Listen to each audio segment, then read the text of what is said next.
As the best assassin in the trade, Agent 47 does everything he can to accomplish his mission. And how each mission progresses will vary depending on the player's imagination. Okay. Our ever-expanding game will release on the same day as Switch 2. What a dumbass. Plus, we are excited to bring another familiar agent to the platform. Who is it? Is it another bald guy? Agent Yoshi.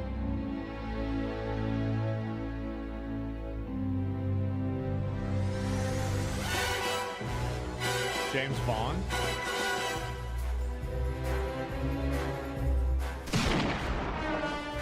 James Bond. The world's favorite spy is coming to Nintendo Switch 2, so stay tuned. That's cool. Yeah, that could actually be cool. The story of light and shadow that never fades is reborn. What's this? Bravely Default returns, remastered in high definition. Oh. Featuring the Brave and Default commands that help you control the flow of turn-based battles. Change and customize jobs to build out your very own play. Enjoy your adventure with upgraded features and enhancements. And all new minigames with unique ways to play. Square Enix presents the classic fantasy RPG, Bravely Default Flying Fairy HD Remaster. Set foot in Luxembourg as a warrior of light once more. I was always going to play that Unicorn Overlord game, but I never got around to it. Like, after I played Metaphor, I decided that I like turn-based video games again. It was actually, that actually wasn't what it was. The gateway drug was actually Honkai Star Rail. And I've probably put over 1,000 hours into Honkai Star Rail. Now, I've played the game for probably about 3 of those hours, because the rest of it was on autoplay. But I've had the game loading and played for a long time. 手が龍が如くスタジオ代表の横山です。Yakuza。我々がお送りするタイトルは龍が如くゼロ誓いの場所ディレクターズカットです。If I start with the Yakuza series, should I start with this? 2つの歓楽街を舞台に土地を巡る。1988年東京都。Is that the guy from Pirate Yakuza?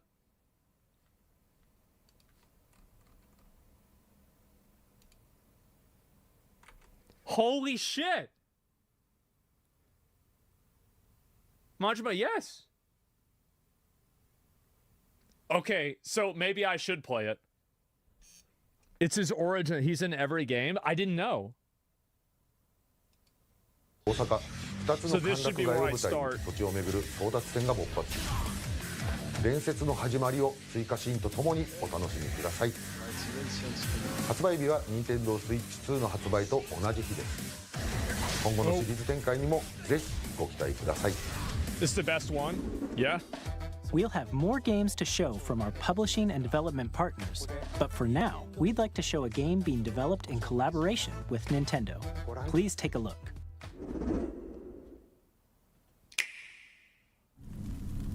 KT.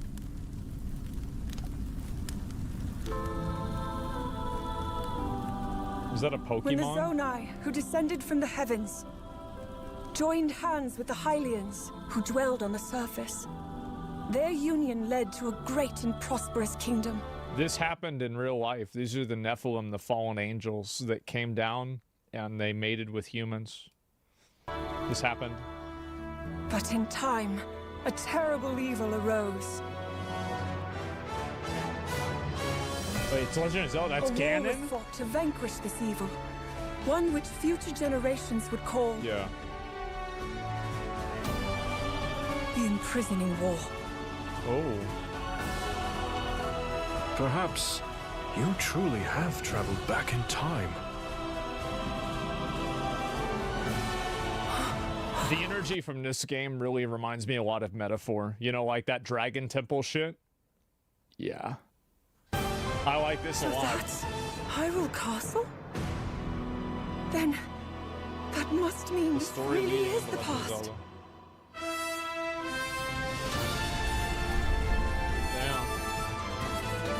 Wait, Dynasty Warriors Legend of Zelda? What? What? What?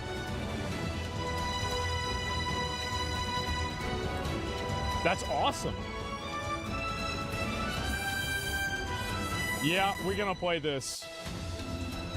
Oh yeah. Hyrule Warriors.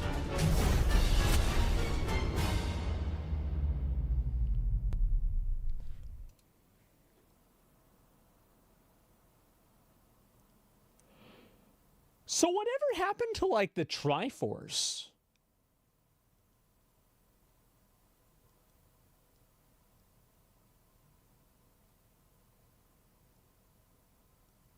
Because that was like the main plot device. I never see it anymore. It's still there. Yeah, that was always the meta, right?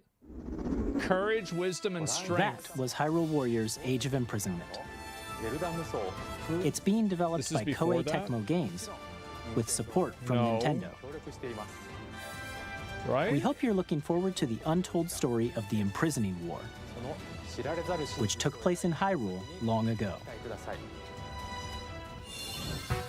And now, some news about Nintendo Switch Online. Okay. You can continue to enjoy Nintendo Switch Online on Switch 2. Yeah. I expected that. And with Nintendo Switch Online Plus expansion pack, you can enjoy a new membership benefit exclusively on Switch 2. Please take a look at this.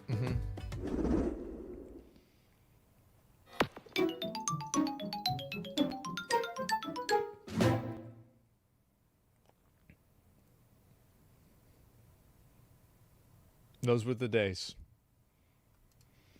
Nintendo Switch Online Plus expansion pack will be getting a new classic game library exclusive to Nintendo Switch 2. Okay, Nintendo cool. GameCube, originally released in 2001. I got it Here for are Christmas. the titles that will be available at launch. A Legend of Zelda game that looks like a cartoon come to This fucking shit, bro. Like this, like. life through cell shading.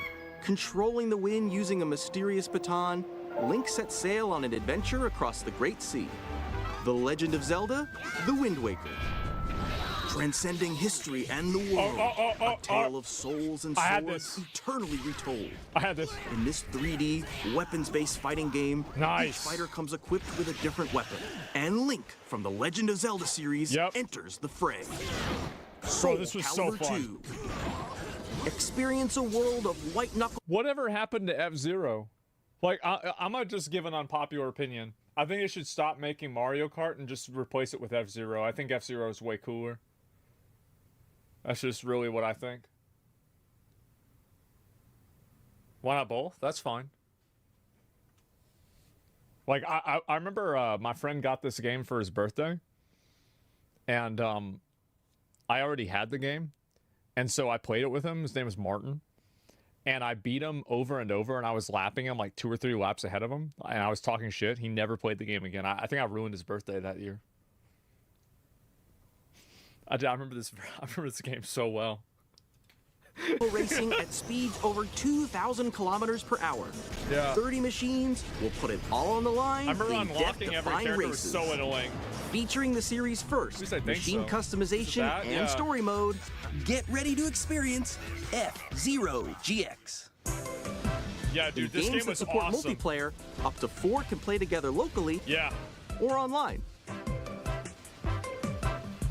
Enjoy these classic games with clearer image quality and higher resolution than the original releases.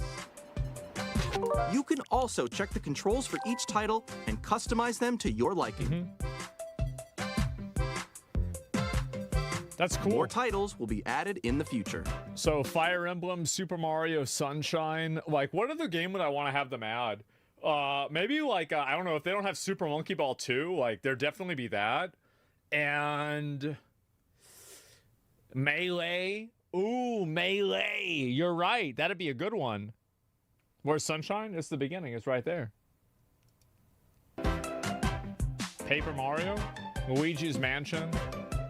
Nintendo GameCube, Nintendo Classics, the Switch 2 exclusive game library coming to Nintendo Switch Online Plus expansion pack, launches the same day as the hardware's release. Damn, so they're coming right out with it. And a dedicated controller designed after the original GameCube controller will also be released.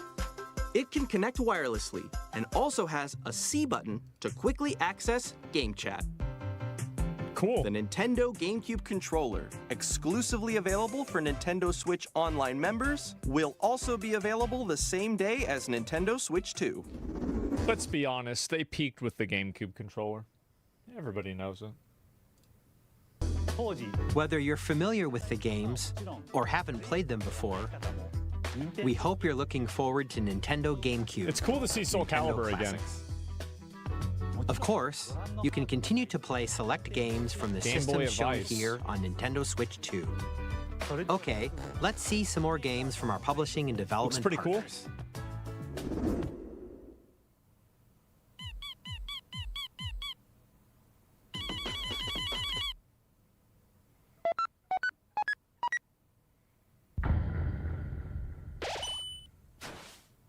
What?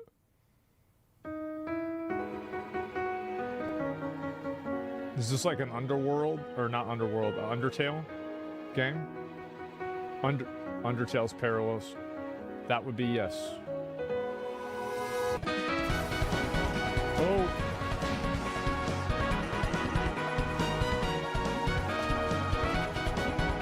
Well, that's kind of cool. I didn't even know this existed.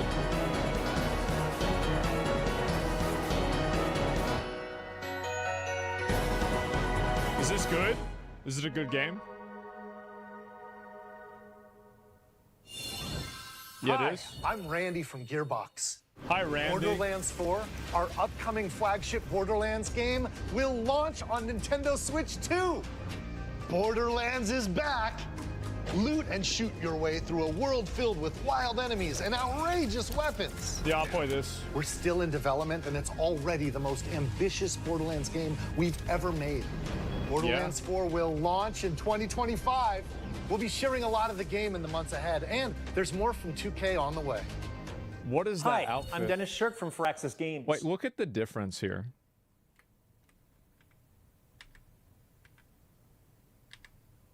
Damn, bro, like, that's a lot. We're releasing a Nintendo Switch 2 edition of Sid Meier's Civilization 7. Yeah? In Civ 7, you'll establish an empire and guide your people throughout the ages of history. With the new mouse controls, players can enjoy a more intuitive gameplay experience. Civ 7 launches on the same day as Switch 2. And if you already own the Nintendo Switch version, I never played you Civilization. can experience mouse controls on Switch 2 by purchasing the upgrade. Yeah. And we have even more news from 2K. Hi, I'm Lionel Jinks. And I'm Ben Bishop. Hey. Our final announcement for today is that WWE 2K is coming to Nintendo Switch 2. Plus NBA 2K as well. We can't wait to see you in the ring. And on the court. That sounded pretty excited. 4 kids find this old tattered map.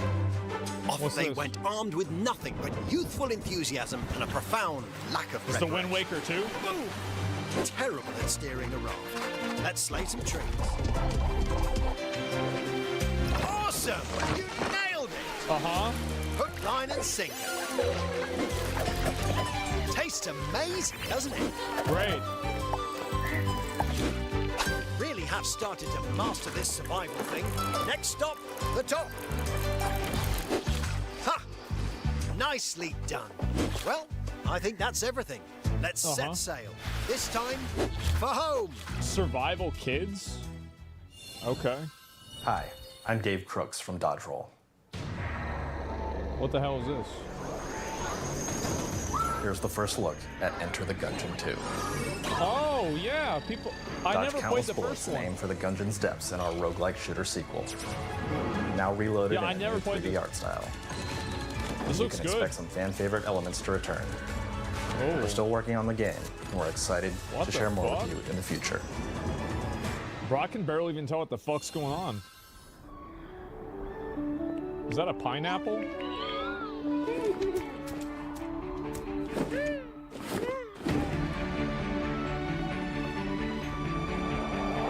That's what I thought.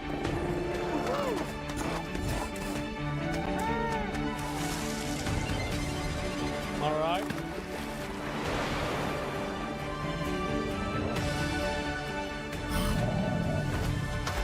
Well, shoot him. Shoot him. Is there gameplay for this?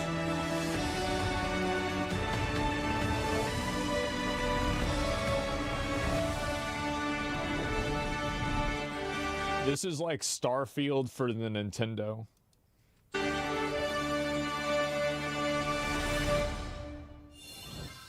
Hello, my name is Adam Badowski from CD Projekt Red.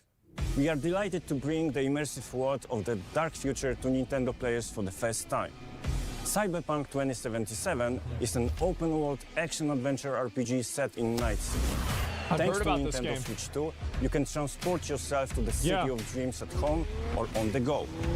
Get ready to meet unforgettable characters and discover engaging stories when Cyberpunk 2077 Ultimate Edition comes to Nintendo Switch 2 on launch day. That looks pretty good for it being on the Switch, man. It really does. スクエアエニックスの浜口です。任天堂スイッチ2でファイナルファンタジー7リメイクインターグレードを発売いたします。本作はミッドガル脱出までを Isn't it crazy how I've been telling you guys I'm going to play this game for like 3 years? 3部作シリーズの1作目となり20年以上の時を経て再創作された新しい FF7 を体験いただきます。スイッチ2で展開する FF7 リメイクシリーズにぜひご期待ください。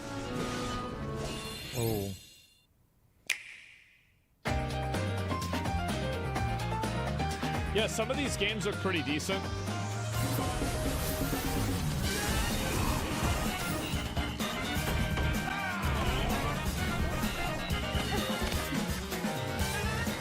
So this is kind of a big one. I'm surprised they didn't really save this for like its own separate announcement, but it looks like Hollow Knight is coming out in 2025.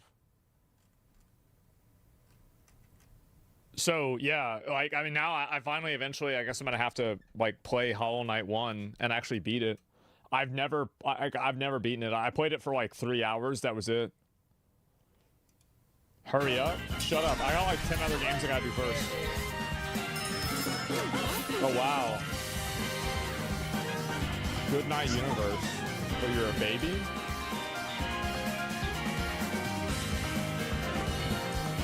Wild Hearts. Oh, this is the Monster Hunter at Home game, right?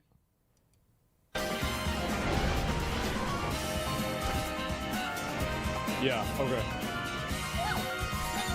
I always wanted to play that. If it's good, I would play it.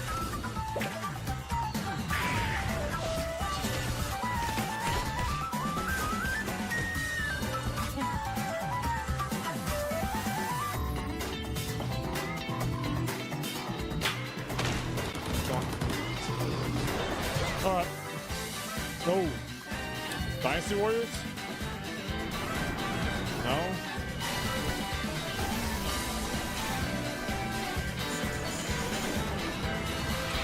Shadow Labyrinth. Oh, that looks cool.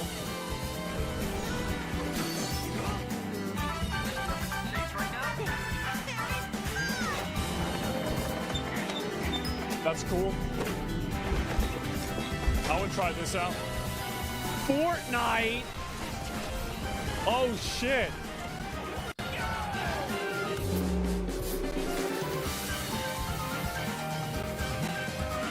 Damn. Tamagotchi Plaza.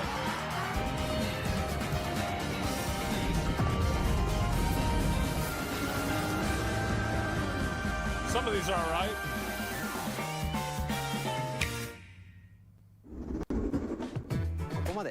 How many games does a console have to make you want to buy the console to play that game? Like, what's your average? Like, obviously, some people might play, like, I bought a PS4 just to play Bloodborne, right? But, like, what's the average? For a lot of people, it's just one. We've shown a lot of games so far. The next game will be the... Am I the only person that thinks it's a little bit ironic that all these people are saying one game, but the console costs $450, but everybody's complaining about a $10 increase in the price of the, like, I mean, what do I know, right? I mean, it seems like an interesting double standard. The last from our publishing and development partners. Please take a look. It was worth it, yeah? Oh, is this it? I think this is it.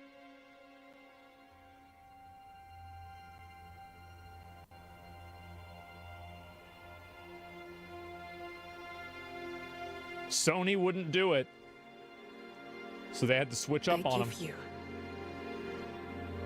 my blood.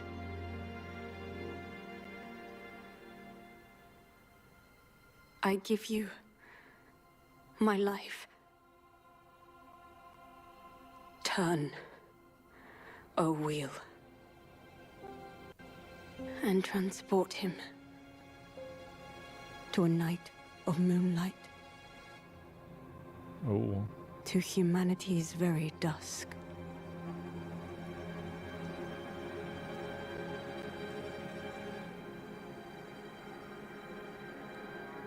So she gave you an STD and died.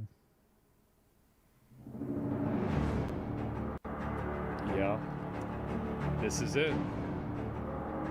Bro. I thought there was no way they were gonna do this shit again. Oh my god.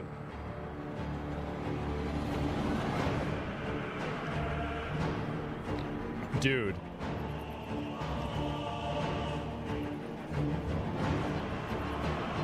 I am ready. I am so fucking ready.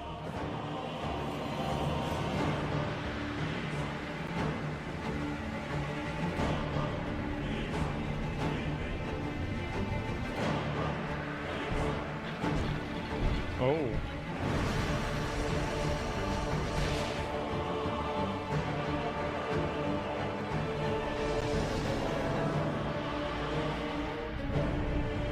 What the fuck?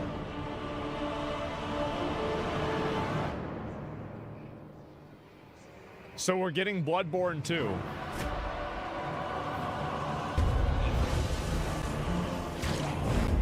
Oh, you're a vampire.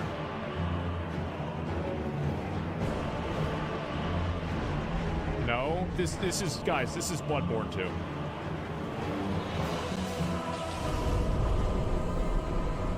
Close your eyes and contemplate now the moon, as befits the soon-to-depart. I pray that you are able, carrier of blood.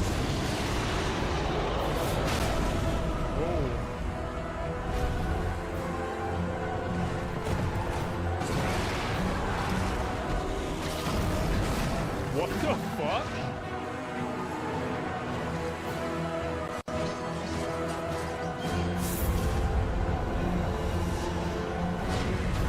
The moon tears will flow for one, and one alone.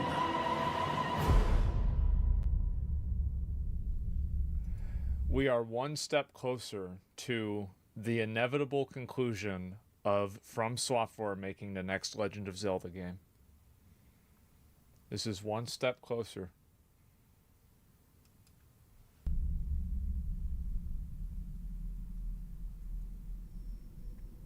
Yeah.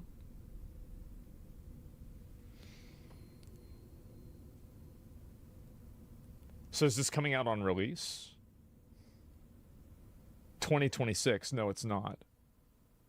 Available only on Nintendo Switch 2. Fuck. Okay, so I am gonna buy one. What you just saw was a brand new game by From Software. I was gonna buy it anyway. That's badass.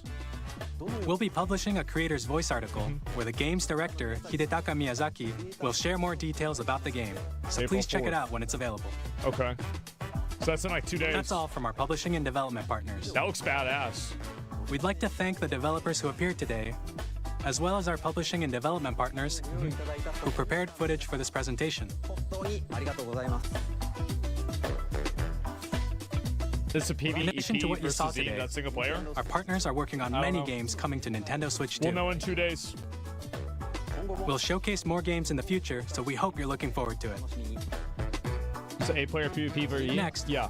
Please take a look at this. Okay, what's the next one? Oh.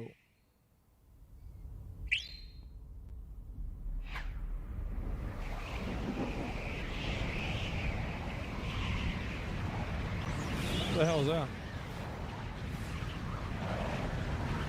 What the hell?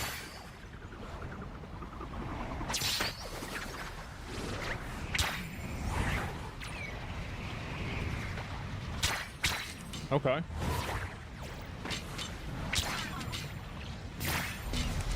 So he just can't figure this shit out, huh?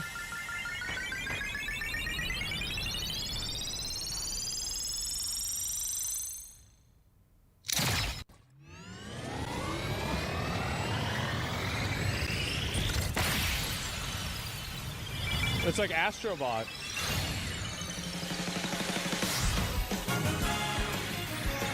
Yeah.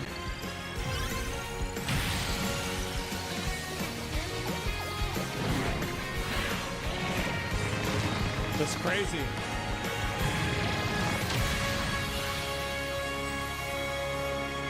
So it's Kirby Kart? Is that it?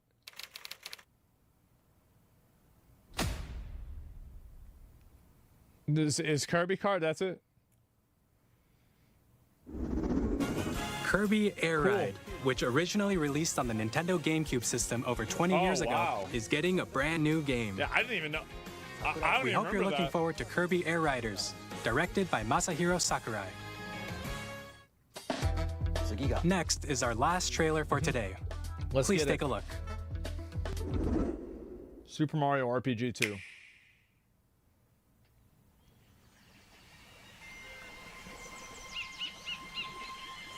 What the hell is this? The fuck?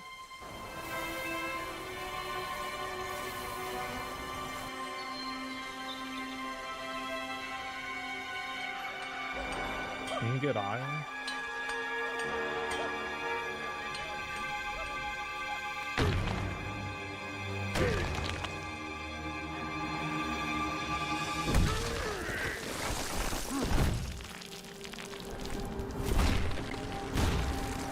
There he is. They're bringing him back. Bro. All right.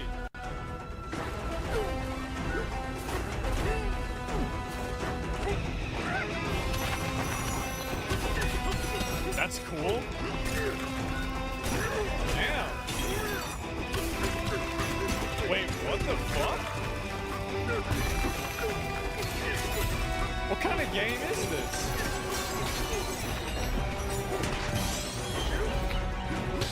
Damn. Damn, what the fuck is going on? Zug game? Yeah. Oh, the fucking barrels. Yeah. Dude, yeah, you have to have the music for Donkey Kong, man.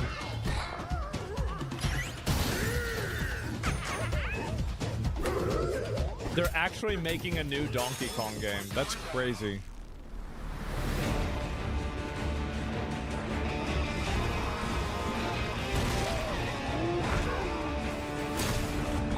It's an undead Donkey Kong.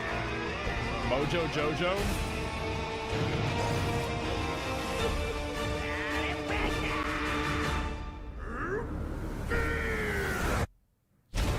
Donkey Kong Bonanza. All right. That's cool. That's really cool. That was a brand new 3D platforming action game starring Donkey Kong, called Donkey Kong Bonanza. That is cool. With I like incredible it. strength, smash through enemies, walls, yeah, the ground, and just about everything as you demolish your way through a massive underground world. More details will be shared in the future. We hope you're looking forward to it. Thank you for watching so far. Damn.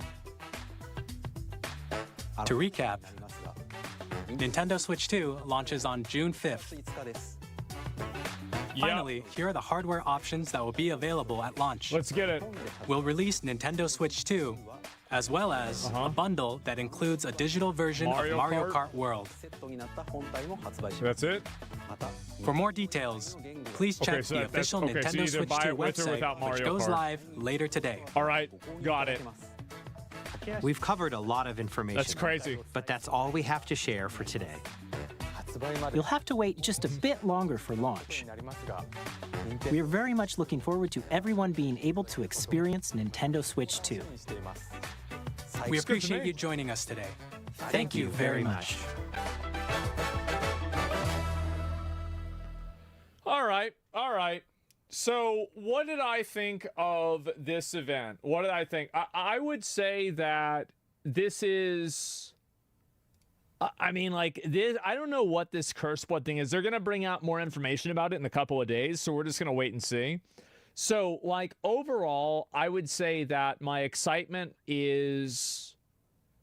Like, I think that the console has really interesting and cool tech, and it's probably worth the money if it's $450 and it's portable, etc. Like, I feel like really it's probably a decent deal. It's like a good value for your money. We'll wait for an OLED version. Yeah, they'll probably have an OLED or maybe a Pro version that'll come out in a few years or some other variation of that. A lot of the games that they announced, like this one, I feel like this is the one that's also like kind of like was a sleeper excitement one for me.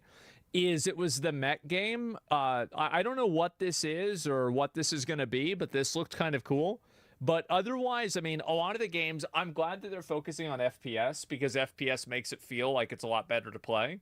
So, yeah, I mean, the Demon Machina, yeah, something like that, right? It's already on PC. Is it really? Oh, I didn't even know that. It's part 2. Yeah, I had no idea. I hadn't even heard of this game. And so maybe it would be good to play. But either way, I'm pretty excited. This is having OnStar and Google Maps for Legend of Zelda is just fucking... They should have called this, by the way, they should have called it Navi. I don't know why they didn't call it Navi. Like, what a massive fucking mistake not doing that. So, yeah, I mean, I'm just being honest, right? True, yeah. But anyway, bro, true, yeah, exactly. And because it's like Navi, Navigator even, right? I mean, it's just like, I mean, how do you not come to that conclusion? But maybe if Nintendo wants to take that idea, you know, they can have it.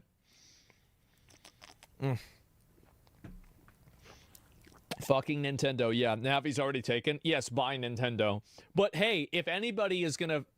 Nintendo could sue itself. Of any company that would sue itself, it would be Nintendo. So, yeah, the thing with the mouse, by the way, was really, really cool. Like, I really like the thing with the, like, moving this around with the mouse and everything. That's awesome, especially with, like, the Metroid Prime thing. So, yeah, I mean, the trailers and everything looked pretty good. I would say that if I had to rate this, where would I rate this game? How good would I say the event was? I'd say it was decent, right? It wasn't, like, a crazy, insane event. I think there were like a handful of games that looked pretty good. Obviously, the one that I'm probably the most excited for is going to be the new From Software game. This looks like some sort of like Bloodborne Night Rain type thing.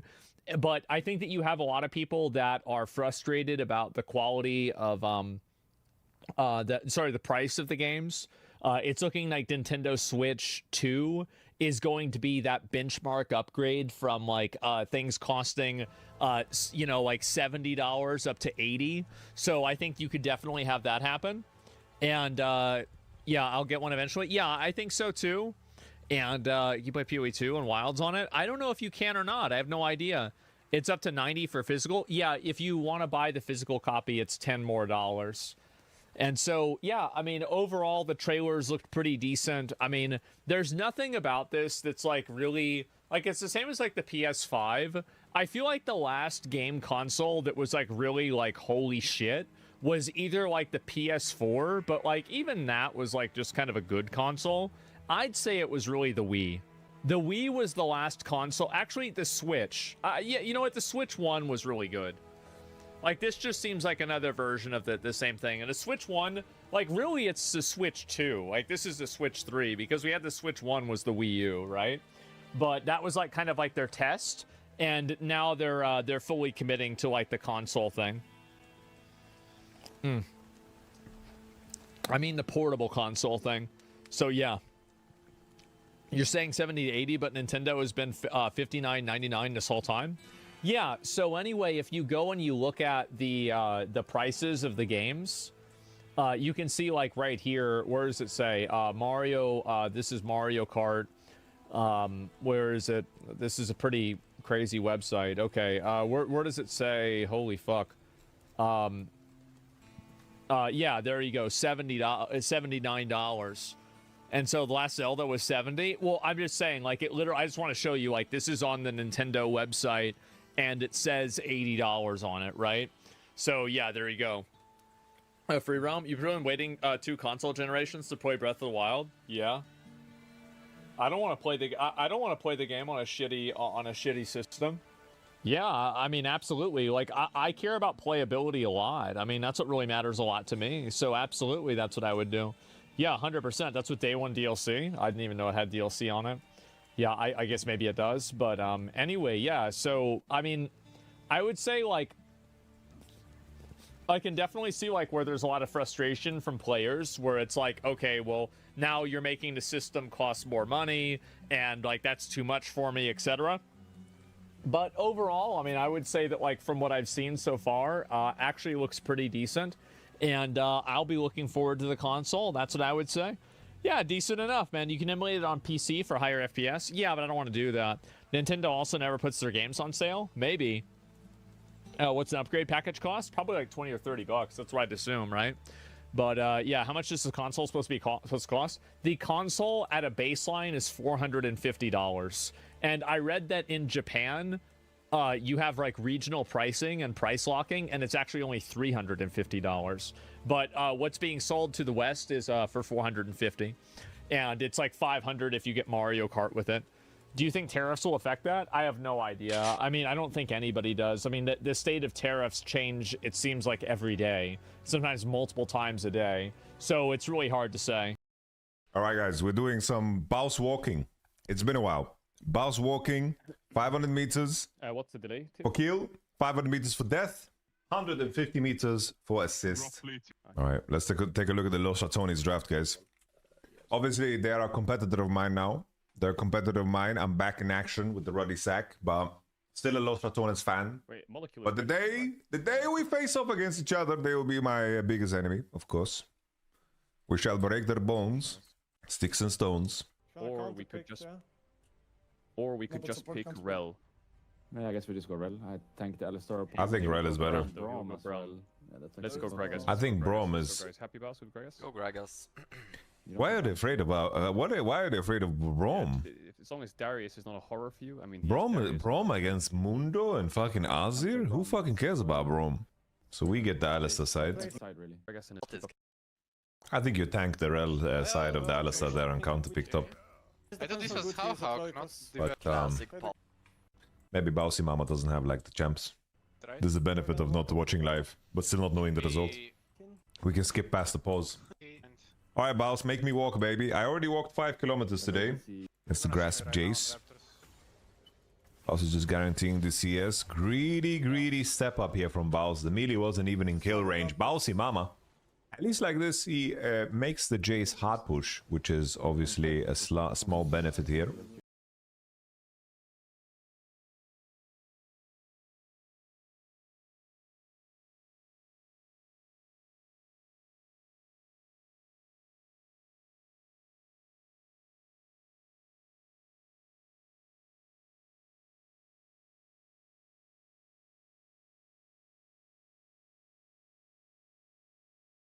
If hating Nintendo was a sport, I'd be the Michael Jordan of it. For years, I have thrown innumerable tomatoes at this company for a variety of reasons, and today, I feel so vindicated after all the Nintendo Switch 2 announcements. Now, first things first, the games they showed look incredible. I was actually salivating and ready to make a whole video glazing Nintendo for how hype the announcements were. The new FromSoft game, the Duskbloods, that came out of nowhere, and we finally got like a couple of tiddlywinks, like almost fucking, subliminal messaging of Silksong. It was only like 6 seconds worth of footage, but Silksong got a release date this year. Those are two things I said would never happen. A FromSoft reveal and Silksong information. I said would never happen at a Nintendo Direct or anything. And then bang! Right in my fucking bussy, Nintendo comes in and smokes my whole wiener with this. As is tradition, anytime I make predictions about games, or really anything, any of my predictions, I'm like 0 for 2000. I actually feel like when I make a prediction, I am jinxing it and manifesting the opposite into reality. So actually, I think a lot of people should thank me for these predictions, because I feel like if I never said anything, we would not see anything from Silksong, nor would there even be a new FromSoft title. I'm just saying. But amazing announcements. Even aside from those, there were just so many cool things that they showed at the Nintendo Direct. And then immediately after it ends, while they're still riding this high, they have all this hype, they hit everyone with the cold water. They give so much bad news about the Switch 2, from the pricing to the way physical copies are treated, and all of it completely ruined everyone's excitement. It was a masterclass in how to take the wind out of your own sails. It was just deflating. Like, you got more bad news following the Nintendo Direct than all of your party members down the Oregon Trail, suffering from all of those diseases and ailments every time you take 2 steps. Nintendo did an immaculate job of completely wiping their ass with all the goodwill they built up from that fucking Direct. So I want to start with the most infuriating. Some Nintendo Switch 2 games will be more expensive. Now, I know what you're thinking. Well, this probably means they're just going to be $70. Like, all of them across the board are going to be $70, which is more expensive. You're wrong. They're actually, in some cases, going to be $80. And not only are the digital downloads of these games going up to $80 in some cases, from what I'm reading, some of the physical copies of these games will be going to $90. Now, what this means is Nintendo's off their fucking gourd. I can't even make this kind of markup in Schedule 1 with my drugs because no one would buy them. Going up to $20 over the normal market value, that's unheard of, but it's Nintendo. They can strong-arm their way and get away with it. And what this means is $80 games, and I guess in some cases $90 physical copies, that's going to become the industry standard. All of the other big players in the industry are going to follow suit. Nintendo has just busted the lid off of $80 as a normal amount to charge for a digital copy of games. That sucks so much shit through a crazy straw, I couldn't even begin to describe how on brand that is for Nintendo. Some people are surprised. I was surprised Nintendo didn't do something like this sooner. I have said for so long how out of touch this company is and how anti-consumer Nintendo as a company is. They make great games, bangers, games that are very special to me. You'll find a lot of them on my shelf. But the company itself is the antithesis of fun and friendly. They are brutal and greedy. And they knew they could get away with this kind of pricing. They knew it, and they will get away with it, unfortunately. And now people are finally starting to see, like, oh no, this company, like, they don't fucking like us. Like, they do not really like the consumer. And I feel so vindicated. Like, I feel like, you know, our ancestors way back in the day when that one person spoke up and said, what if instead of eating it raw, we cook our meat? And then he got, like, pummeled by rocks from the rest of the group. Well, that was me. And now instead of throwing rocks, people are finally being like, no, wait, maybe this meat is getting cooked here. Nintendo is a meat cooker of ass. I got lost in the analogy I was trying to make. Point is, I've said for so long how mean of a company Nintendo is and how they do not respect you. This company wouldn't piss in your mouth if you were dying of thirst unless you paid them $60 up front for the convenience fee. So this is the perfect demonstration that Nintendo will just do anything for a couple extra doubloons. So they are now at the $80 price tag for some of their games, which will no doubt have a pretty big effect on the rest of the gaming sector as a whole. And that is bleak. You hate to see that. I have been one of those Scrooges bah-humbugging that ridiculous rumor that GTA 6 is going to cost $100. I have been fighting on the front lines of that ridiculous claim for a year. After seeing Nintendo drop this shit here, I'm starting to think Rockstar might just try it too. Because it really, you can basically charge whatever you want. Nintendo is now setting the precedent, and I think Rockstar will follow. Maybe GTA 6 truly will cost $100. Now, I made a brief mention at the beginning of the video about how they're treating physical releases, and this is what I was referring to. It's about their game key card. So apparently, the game key cards are like basically giving you access to download the game via the internet. So what you actually buy, the physical copy, it's not like the game you're just getting Nintendo's stamp of approval to download the game itself. Which ties into the old Ubisoft quote of "you'll own nothing and you'll like it." That's not exactly what they said, but they basically said, I think verbatim was, gamers need to get comfortable not owning their games, or not owning anything, something to that effect. And Nintendo seems to be following suit with that philosophy. You're not actually owning anything if you're buying a physical copy of a game. You're still just getting a permission slip, literally like a library card. Not even a library card, actually. You're getting like a hall pass where you get to put your physical copy into the Switch 2 in order to download the game itself from Nintendo. You don't own shit. You own absolutely nothing. You own the idea of being able to have this game on your console. It's amazing, which has become the norm. Now, I have always, not always, but for like the last like 8 or 9 years, I've been like a big digital downloader. I haven't really bought physical copies in a while. But over the last year, you've heard me talk about it quite a bit. I've become a huge advocate for physical copies of things because, as we've seen time and time again, you don't own it, so you can lose access to it forever because it's not really yours. And I think that sucks. What you buy, you should have. You should have the right to it. Like, you own it. If you want to play it, you should be able to do that. Even if you don't have internet access, or even if you lose your account that housed it, as long as you have the physical copy, you should still be able to pop that bitch in and play it. So I've become a huge advocate for physical copies, especially now that so many things are just getting outright removed and deleted, and they're just gone forever because there's no physical copies. I think it's more important than ever, and now Nintendo's taken a step to ensure that physical copies are even more meaningless. It's very sad. And since you're not even getting the game itself through these physical copies, it makes this $90 price tag even more baffling, even more of a head scratcher, because what you're getting is fundamentally an empty box with a code on it. You get a tiny little doohickey, you get a thingamajig you put in your Switch 2 that is not the full game. It does not have the full game data. They make that very clear. It does not contain full game data, and you get that key to then download the game from the internet. So why are you paying even more money for that while still getting the same service? The only thing that changes is you get a fucking box with it.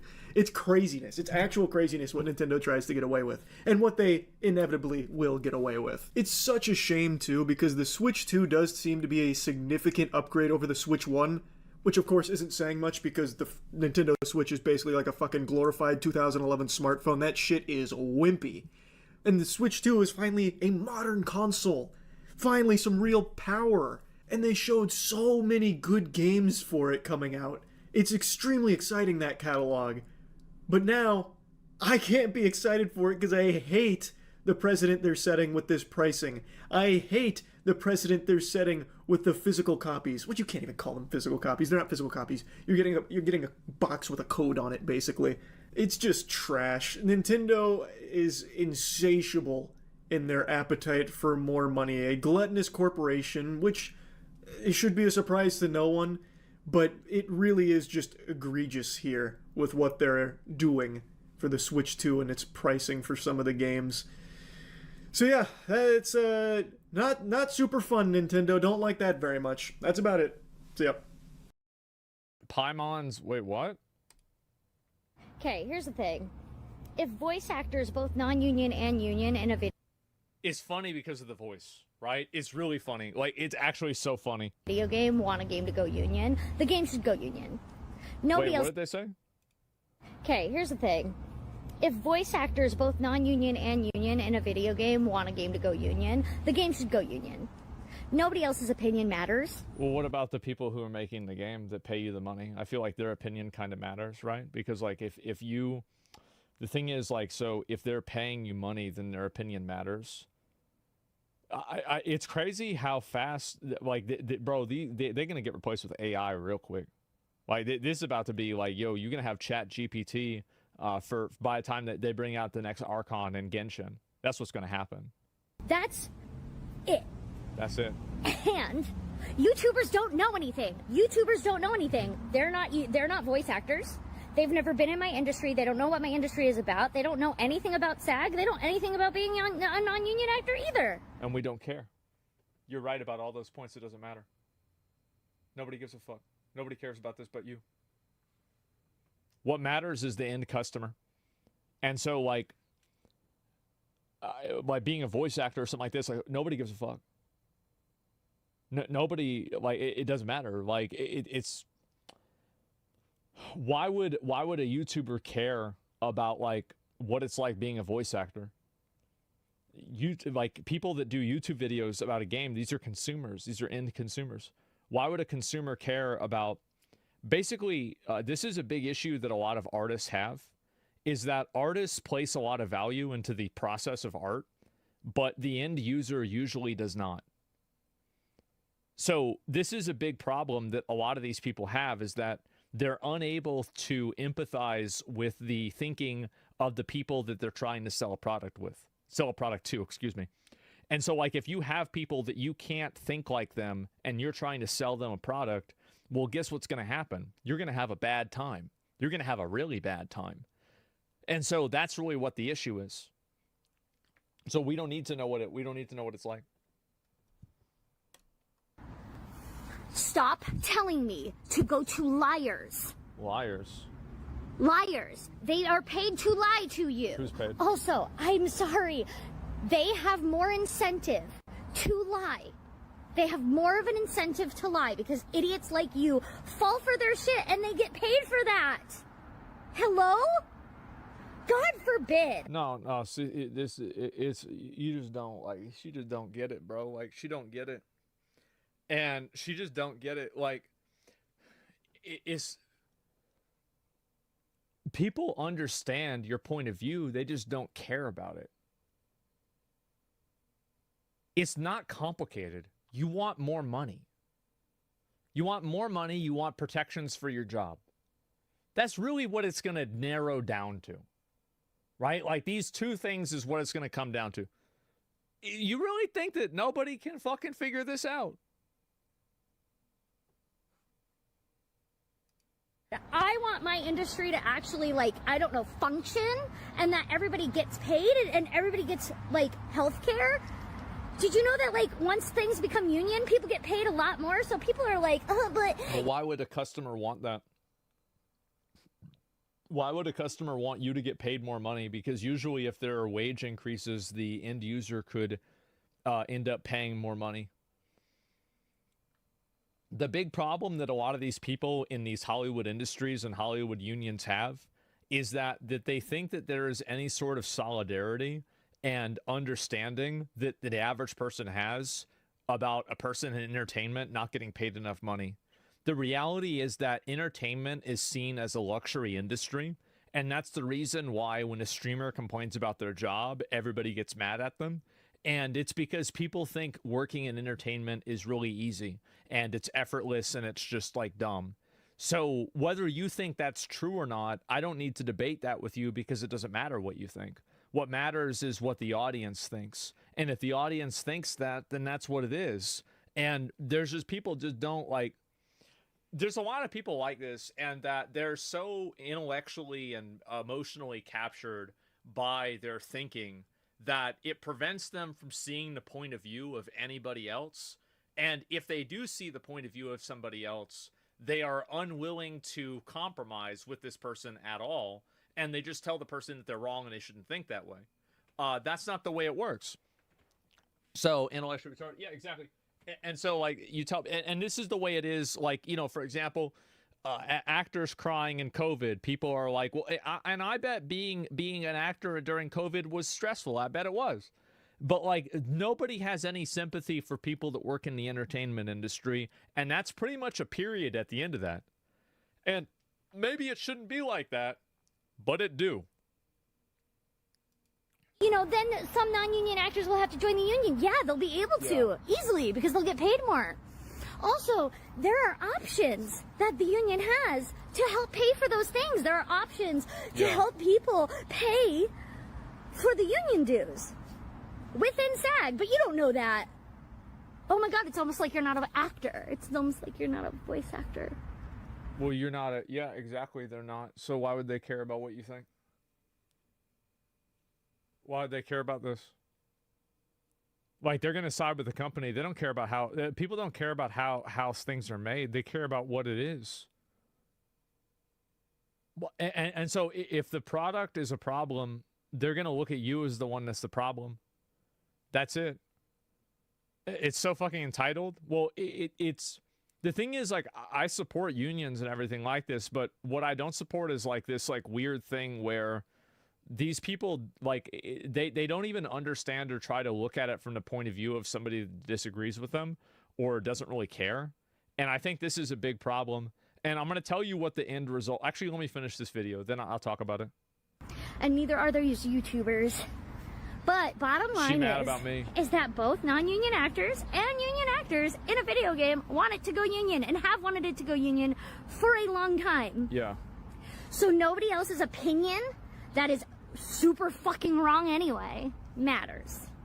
Hope this helps. Is that it? Okay, that's it.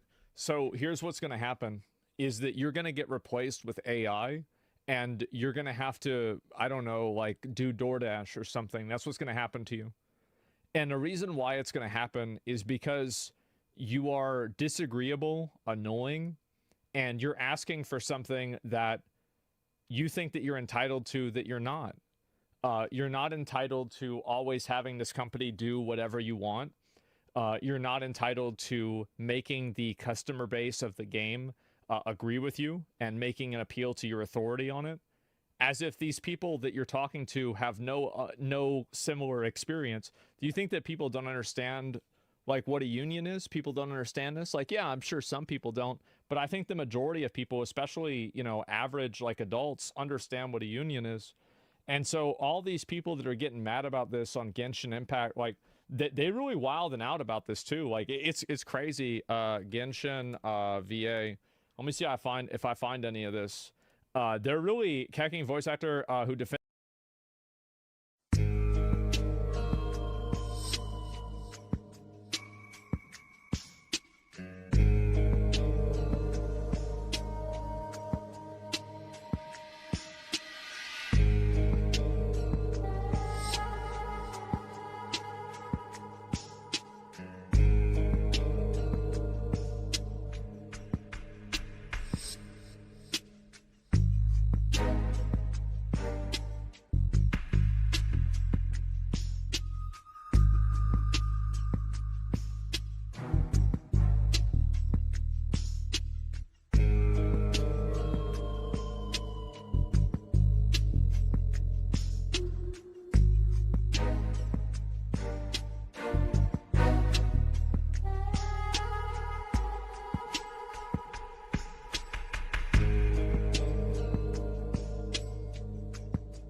offended a known sexual abuser draws the line when it's a voice actor from Japan.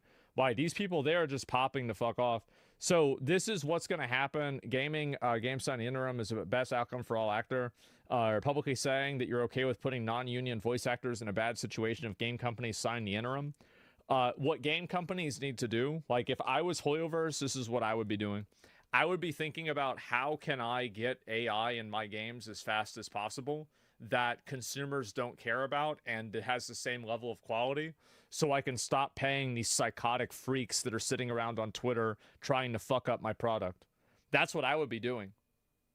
China has AI laws? Well, that's a great thing that they're in Singapore and not China then, right? And so anyway, never doubt. Yeah, exactly. And I'm going to tell you, this is what's going to happen. Hero High video about this is great. Yeah, I'll watch a little bit about this because like I think these people don't understand like they don't understand where this is going. Like I know where this is going. I tell you where this is going. They don't want to know it. And you see, like this is crazy. We you know what? I'm gonna watch. Oh my God. We need to get the Genshin community banned from. Gee, they're trying to get the community banned. So they're gonna call them stupid, get them banned, complain that they're not getting enough money, and then be surprised whenever the customers don't like they're not on your side. Bitch, what? What? What are you doing? Welcome back. Hope you've been having a great weekend. And believe it or not, we've got another. See, like, there's always Genshin drama, and like, I usually, the day that it happens, I usually don't pay attention to it because it's usually like, oh, what? Some like mentally ill middle school girl came up with some problem that nobody has. But like, this seems like there's a lot of adults that are just acting like mentally ill middle school girls, and so we're gonna take a look at, and investigate into this topic. Right? This is crazy. It's easy to talk like that about people who's the ones that jobs at risk are crazy. What about the actual majority of normal people, decent, hardworking men and women? If they're crazy, is this about like kind of how I'm gonna tell you the truth. I'm the most empathetic and I'm the most pro-worker person that there is. But being pro-worker doesn't mean you're pro-retard. Telling it to people the way it is not being an asshole. It's being kind. Coddling, obfuscating, and using a bunch of euphemisms to disguise a reality that everybody knows is coming does nobody any benefits other than you for making yourself feel like you're a good person. You're not. You're not a good person, not you particularly. I'm saying in general. You're not a good person for lying to somebody, feeding them a false reality, and then when they have to reap the consequences of that false reality being shattered, you're nowhere to be found. You're on to the next cause. You're virtue signaling to the next thing. And meanwhile, they don't have any fucking money. So when I tell it to people and I say this is the way it is, I'm doing it for their benefit. And I'm the only one that thinks like this. Because everybody else doesn't. They're too worried about being seen in the right way. It's patting yourself on the back? Yeah, exactly. And the only person who should be patting himself on the back is me. Which is what makes sense. Updates to go over regarding this ongoing situation with a number of SAG-AFTRA voice actors. And I don't even do that. And how they've been getting a ton of backlash from the internet at large, but especially the Genshin Impact community, who has done a great job of exposing these people. This is now like the 4th video I've made on this topic, the last 3 all around 15 to 19 minutes long or so. And at this point in time, there's just way too much to recap here in the intro without being like extremely long-winded and redundant. So hopefully you are in the loop with what's been going on. Yeah, but if you don't know about any of this stuff, please consider watching my prior videos. And or you can even just go to like the Genshin Impact subreddit, look at the top posts from the last week, and scrolling through that, you should see plenty of information, although some of those posts were apparently getting mass reported by the defenders of these corrupt VAs to try and get the information taken down and censored. What a surprise. It does seem like since then, some of those posts have actually been reinstated by the Genshin Impact moderators, though, but just know that's been an ongoing issue, too. Wow. All right, so thanks for your patience. Now on to the new stuff. Okay. We're going to start with something very amusing. I think you guys are going to find this hilarious. So I got this tag from Enthusiasm. Thank you for the tag. It says, hey hero, hey, check this out. Absolute cinema of failed damage control. And that takes us to a top post on our Genshin Impact from 14 hours ago titled, a voice actor came on Reddit arguing why Jacob, that being Jacob Takanashi, the new VA for Kinich / Mihoyo, were in the wrong. Mihoyo, of course, referring to like Hoyoverse, Genshin Impact, etc., etc. After having all their points refuted, they, the voice actor, deleted their entire account. I love it. I love it. Oh. Yeah, go figure. It's even worse than that, though, because this person originally went to our Genshin Impact trying to do this damage control and didn't work there. Everyone calling him out and exposing his lies. Then he went over to the Gacha Gaming subreddit and tried it there, where the This is what I said before about, like, these people, their worldview and their existence can only exist inside of a vacuum. They can only exist and succeed when everybody else who disagrees with them is silenced and nobody can speak out against it.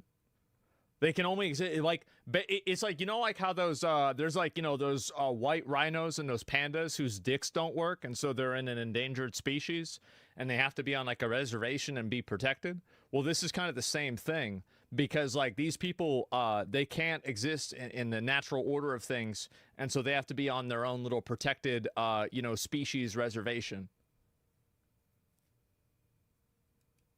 Gaming community at large also exposed this person's lies. I'm just saying, people that's then the way claim it that is. they tracked down this VA's Blue Sky Just the account, truth. and on the Blue Sky account we'll take a look at in a moment, we can see that Well, VA. that says, you already said enough. He already says a Blue Sky account. We already know what it's going to be. Everybody knows what it's going to be. It's going to be some dumb shit. Saying that the whole Genshin Impact subreddit deserves to be Yeah, that's the banned, reservation. and also reposting posts from other Blue Sky VAs that are essentially advocating for non-union VAs to get harassed. We'll get to all that. First, let's take it from the top. So yeah, of course. He makes this attempted damage control post filled with a bunch of misleading information and gaslighting. The exact same stuff these people have already tried over the last Supporting a billion-dollar company, not agreeing to do the bare minimum is wrong. You don't get to decide what's wrong and right. People do. They don't give a fuck about you. They don't care about you. They care about the multi-billion-dollar company. They care about the product. Like, you try to make this wrong and right argument like you're some kind of fucking hero. This isn't a Marvel movie. Get the fuck out of here. People just want to play a video game and not have to deal with some bullshit. Like, that's literally it. It's these people always self-aggrandize themselves like they're fighting against some kind of fucking, you know, like Thanos or something. It's so embarrassing. Like, what are you even thinking? Like, really, it's just pathetic, bro. Like, it's so pathetic. Days that we already talked about here on the channel has been refuted over and over again. And Still so going right to the top responses to him, we can see comments like this. Why does every voice actor or SAG shill come here with, but did you know Taft-Hartley? Yeah. Do you think it'll magically solve all our concerns? Like, anyone who reads one single thread regarding VA drama in sub is aware of Taft-Hartley and how complicated it actually is, the 3-time limit in 90 days and so on. Yet they chime in thinking we know nothing about Taft-Hartley. How ignorant are they? Koi went dead silent when they asked about that. Funniest stuff ever. Not only that, his sign first, negotiate later comment, like, buddy, that's not how it works. You negotiate the terms first, so both parties know what they are signing and what is expected of each of them. Funny how they all say the exact same thing, almost like they received a guide telling them what to say in their posts. Well, they probably then did. disappear when they're asked the problematic questions. Yeah, they did. They're 100% receiving their talking points from SAG-AFTRA. They always say, stop spreading misinformation, and this is for AI protections. The average person doesn't care about AI voice acting. And I think I can prove that with Darth Vader. It's been AI for years. What?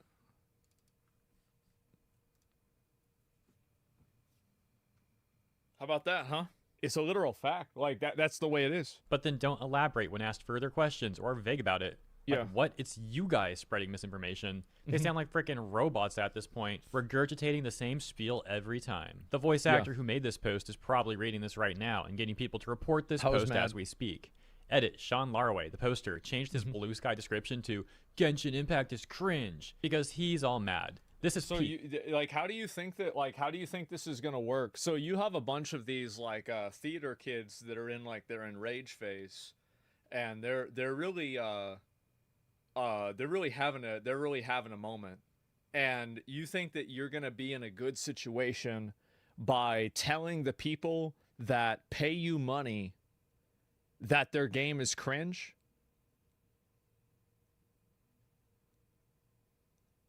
Like, are you retarded?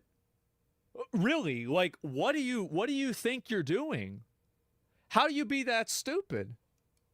Comedy. Link for anyone who wants a chuckle. It always ends with them trashing on the game. This is childish. Yeah, another great example of this recently was Shara Kirby and her giant rant she made on Blue Sky. And so speaking of Blue Sky, let's hop over to the Blue Sky account linked in that Reddit post. Oh, this is the reservation. That's the VA who made that whole damage control endangered thing over on species. Reddit. Here's the post I was mentioning earlier. He says, the game...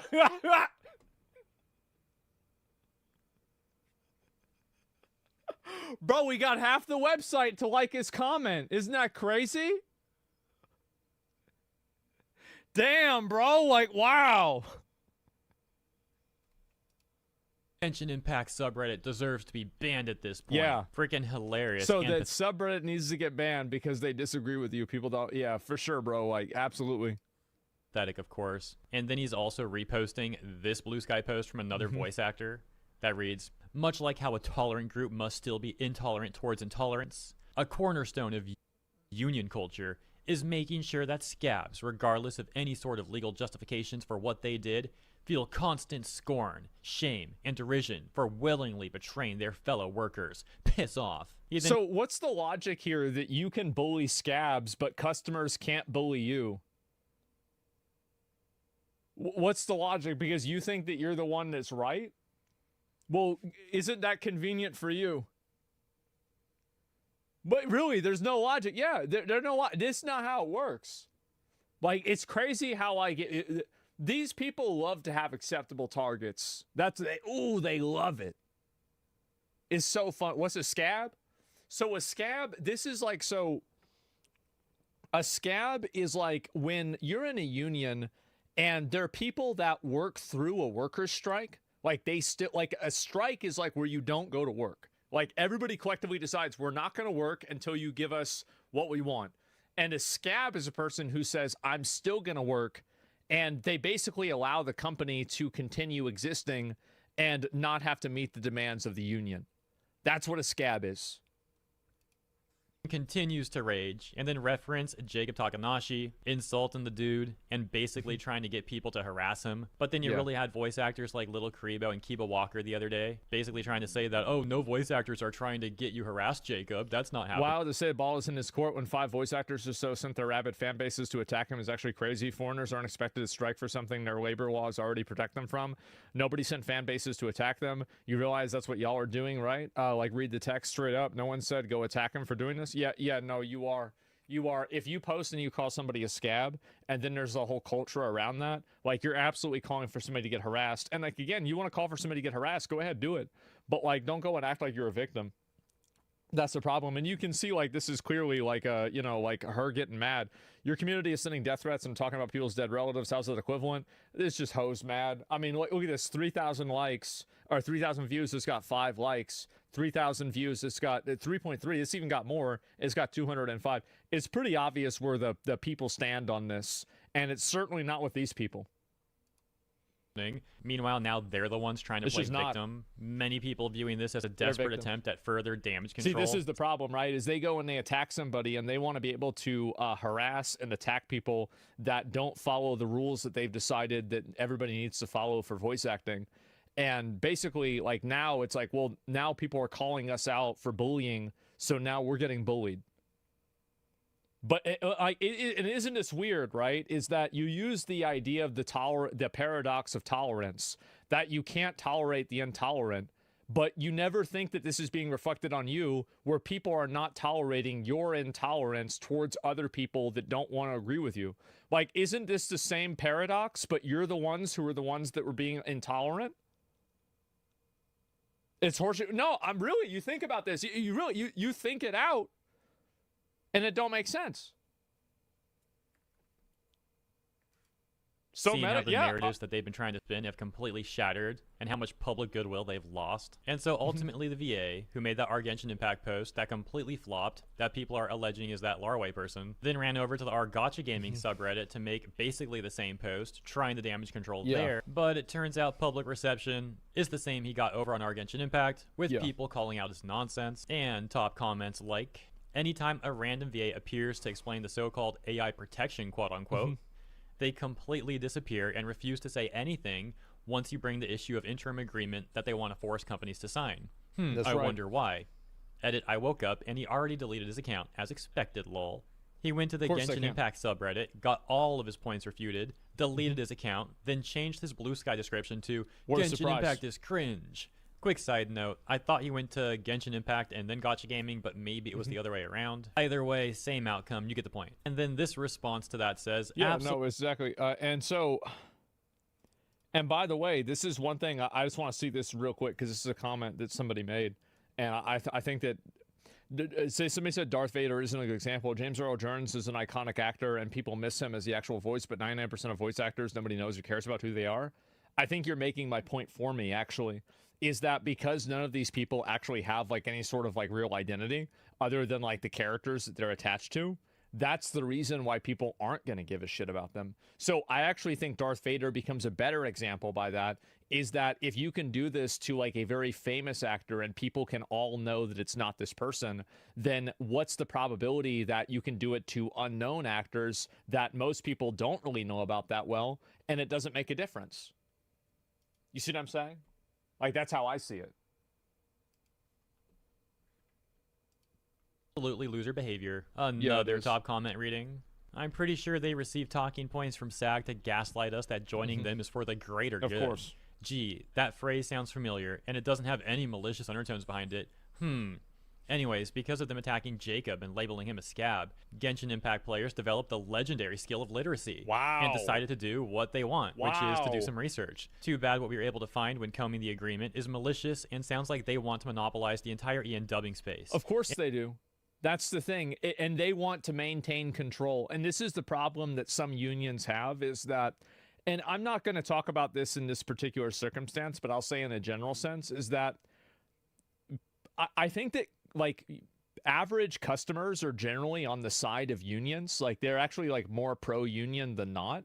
But the issue is that when the unions are doing things that are detrimental for a game or for like an experience, that's whenever you have like the fans that push back on it, right?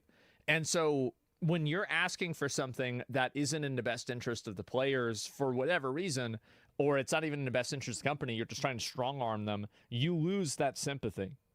And this is how unions can also be bad. Like, I'm more pro-union than anti-union, but that doesn't mean that I agree with everything that unions ever do. And since the genie is now out of the bottle, they're trying really hard to convince us that it's good for a VA to join the Film Actors Guild. And no, it's not a monopoly. Yeah. Stop looking at our documents. Well, that's what they're trying to do. Yeah, if they have everybody in the guild, then that way they can force people to agree with them. That's exactly it. Yeah, exactly. Like, that's clearly it. Like, so basically, like, you want to establish a monopoly so you can price fix and you can make people pay you this amount of money. That's the goal. Like, obviously, that's the goal. That's smart. Like, I did this in video games.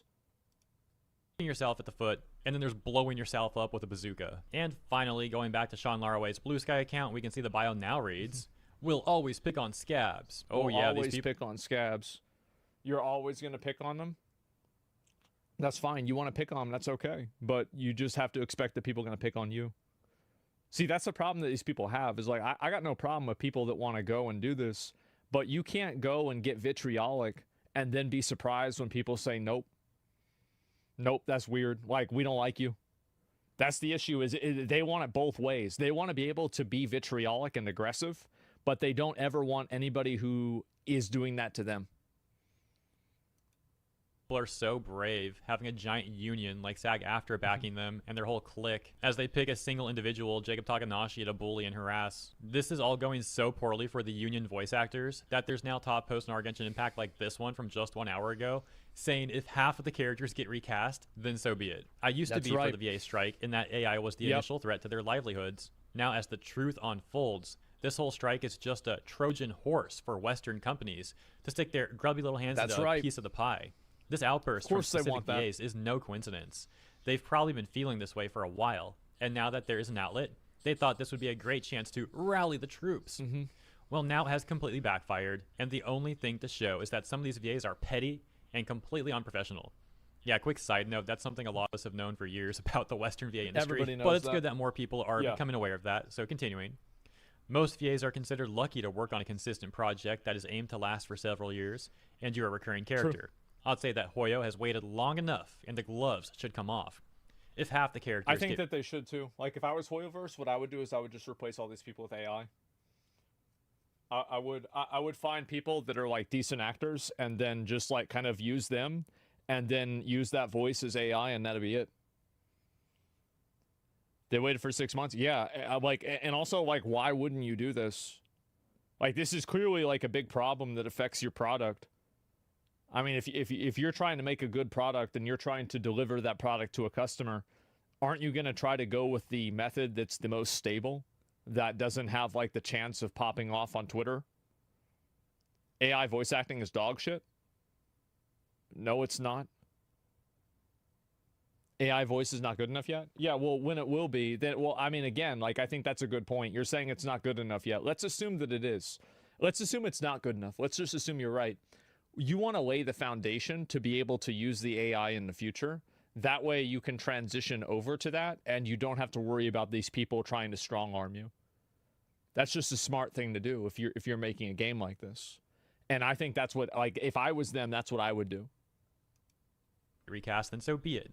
I would rather see Hoyo put their foot down and put a halt to the EN dubbing side, sort out the VAs that are still upholding their professionalism, and get rid of the rest. We don't need that toxicity here. It's already bad enough that the game gets enough of a divided reputation. Now the VAs are not helping. They need to go.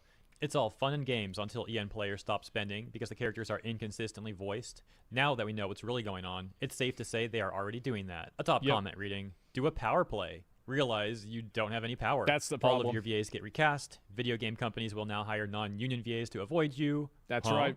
It makes one wonder what the heck SAG-AFTRA was thinking about going against the $187 billion a year industry that can and will hire VAs from other countries. And this is the other problem, is that this is a company that's not based around the West. Like, this is a Singaporean company that comes from China. You're not going to be able to bully them into doing things the same way that you can with an American company.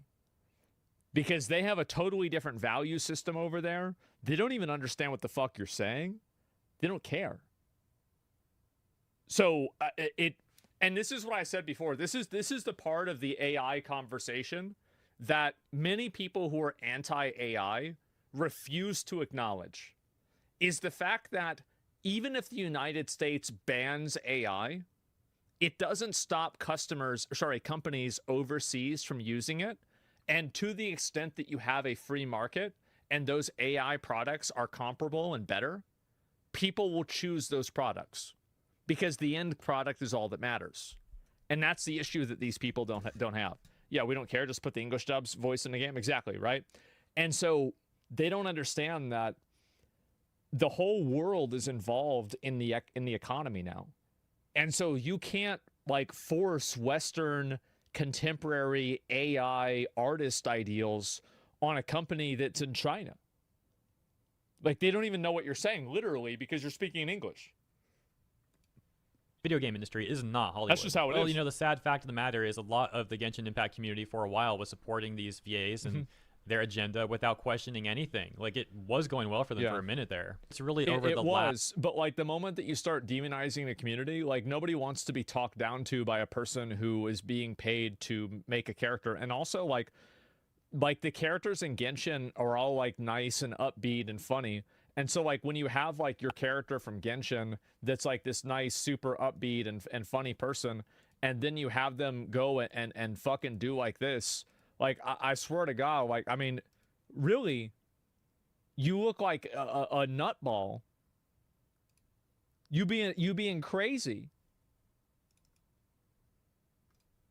Last 6 to 4 months or so where things began to start crumbling for them. Not to mention that's basically when the cracks started to appear as more and more people began to look into what was really going on. And then more recently with the harassment of Jacob Takanashi, that's what really caused everything to reach this boiling point, facilitating the overall community to turn against these union voice actors. And the last thing that we'll take a look at in this video is SAG-AFTRA themselves over on Twitter. The official account for SAG-AFTRA trying to publicly drum up some support as they reach out to Genshin Impact, saying, what Anaris Q said, at Genshin Impact, at Honkai Star Rail, at ZZZ, We'll make it easy for you. Here's a link to our interactive/video game media agreements. Let's talk soon, a wink. Following the recurring theme. Nobody's gonna like this shit, bro. Like, it's some like weird ass fucking Twitter girl shit. Like, bro.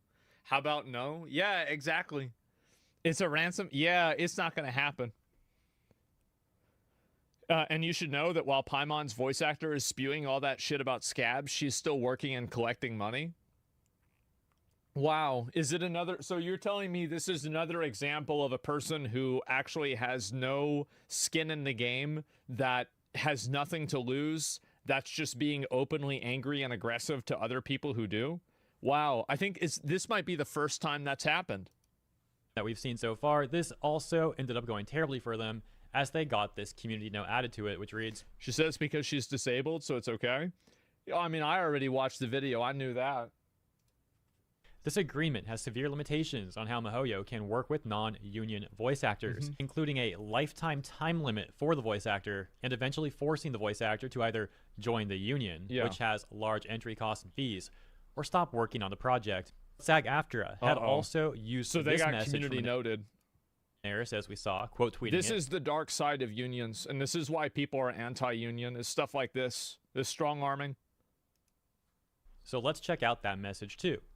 Voice actress Inaris Q saying, "Hey Genshin Impact at Honkai Star Rail at ZZZEN, we English VAs would love to get back to work. I know the fans miss hearing their fave Karas, and we miss voicing them. Please negotiate with SAG-AFTRA and sign the interim agreement to guarantee AI protections for us." That message also getting the community note, which points out how, yeah, there's a lot more to all this than just the AI protections that these people seem to keep trying to manipulate the public sentiment with. And getting responses such as Madam Savvy saying, so how's the community note feel? And TKA Dem saying, don't they have to drop all non-union VAs when they sign the agreement? As well as this one from Jasper saying, what's your take on the VAs who bully and verbally assault other VAs? And Neris making this follow-up tweet that then says, there's way too many bad faith comments and misinfo. It's just all fake.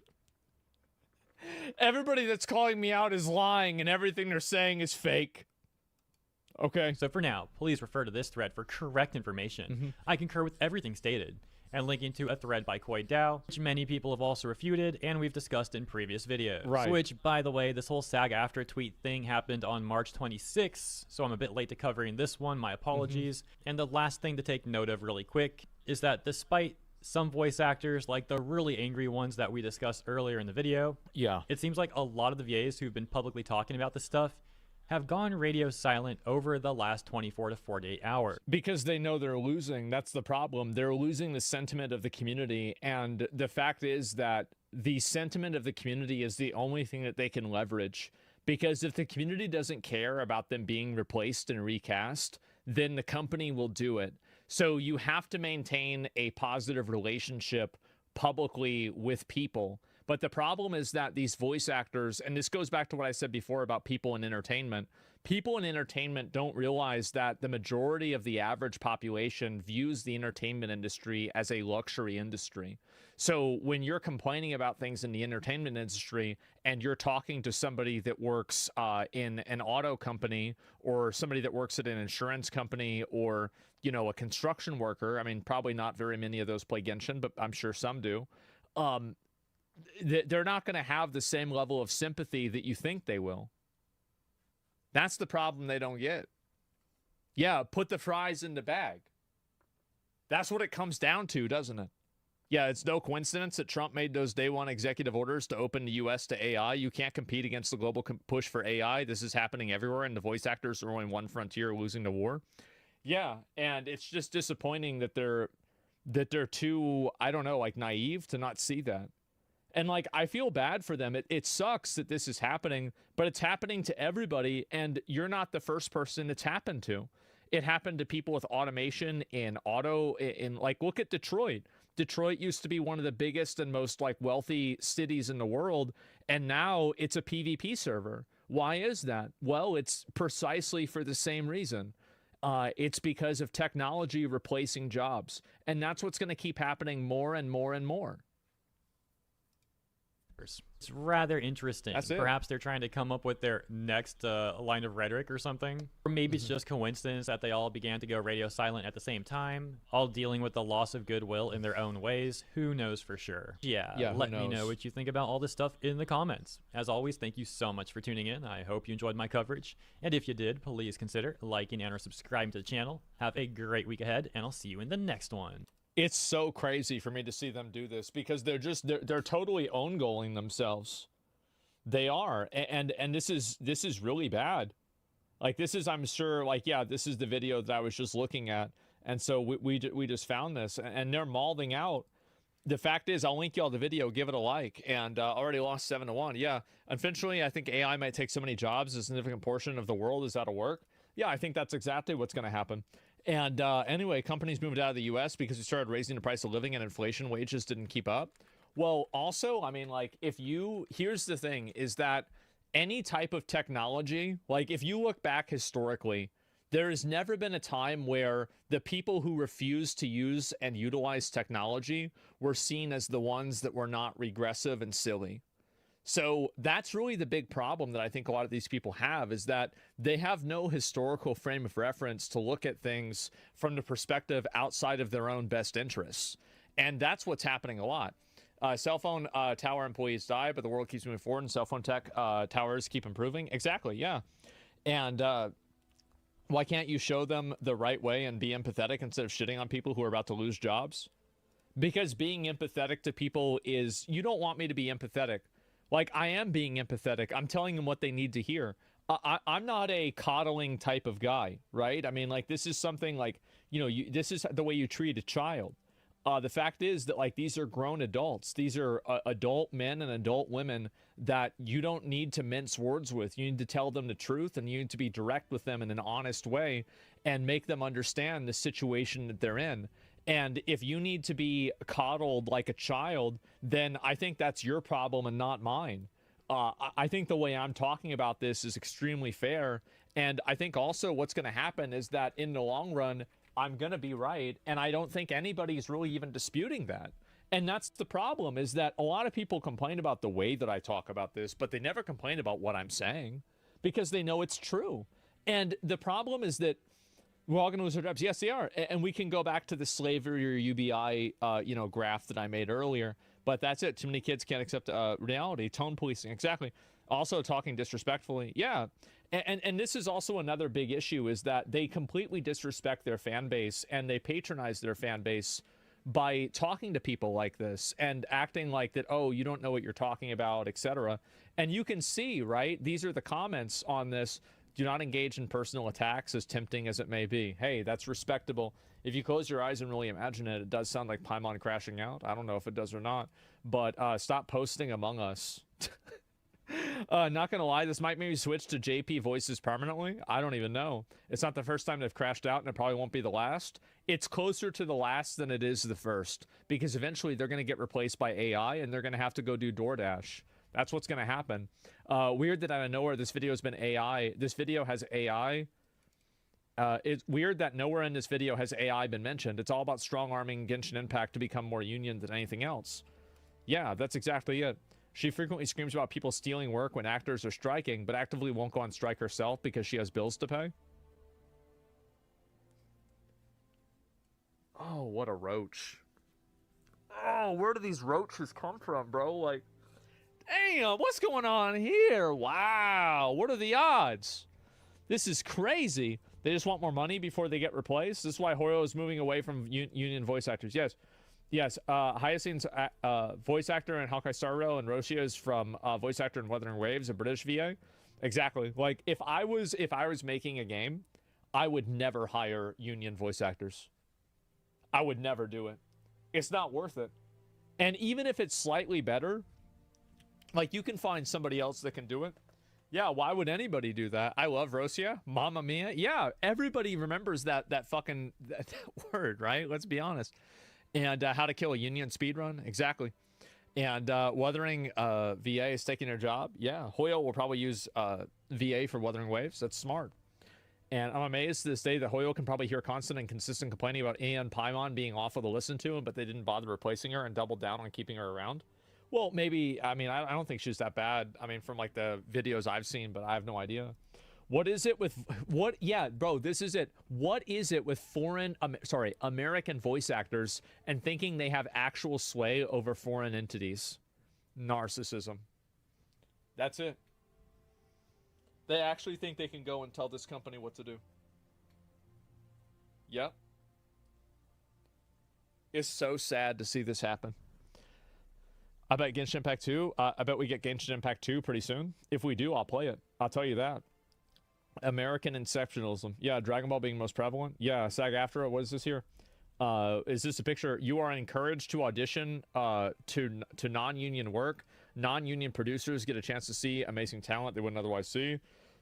When you land a job and get a union contract, you turn that into a non-union production. I don't even know about this shit, right? And it's just weird. It's really weird. Predictions. Yes, I have a handful of predictions. First prediction. He's going to say that he won the election. And he's won 3 elections. I think that will definitely happen. And then Biden's fault. This is a big day. Thank you very much. Thank you. Nice crowd. What a good-looking group of people. Well, we have some very, very good news today, and a lot of good things are happening for our country. Please sit down. My fellow Americans, this is Liberation Day. Waiting for a long time.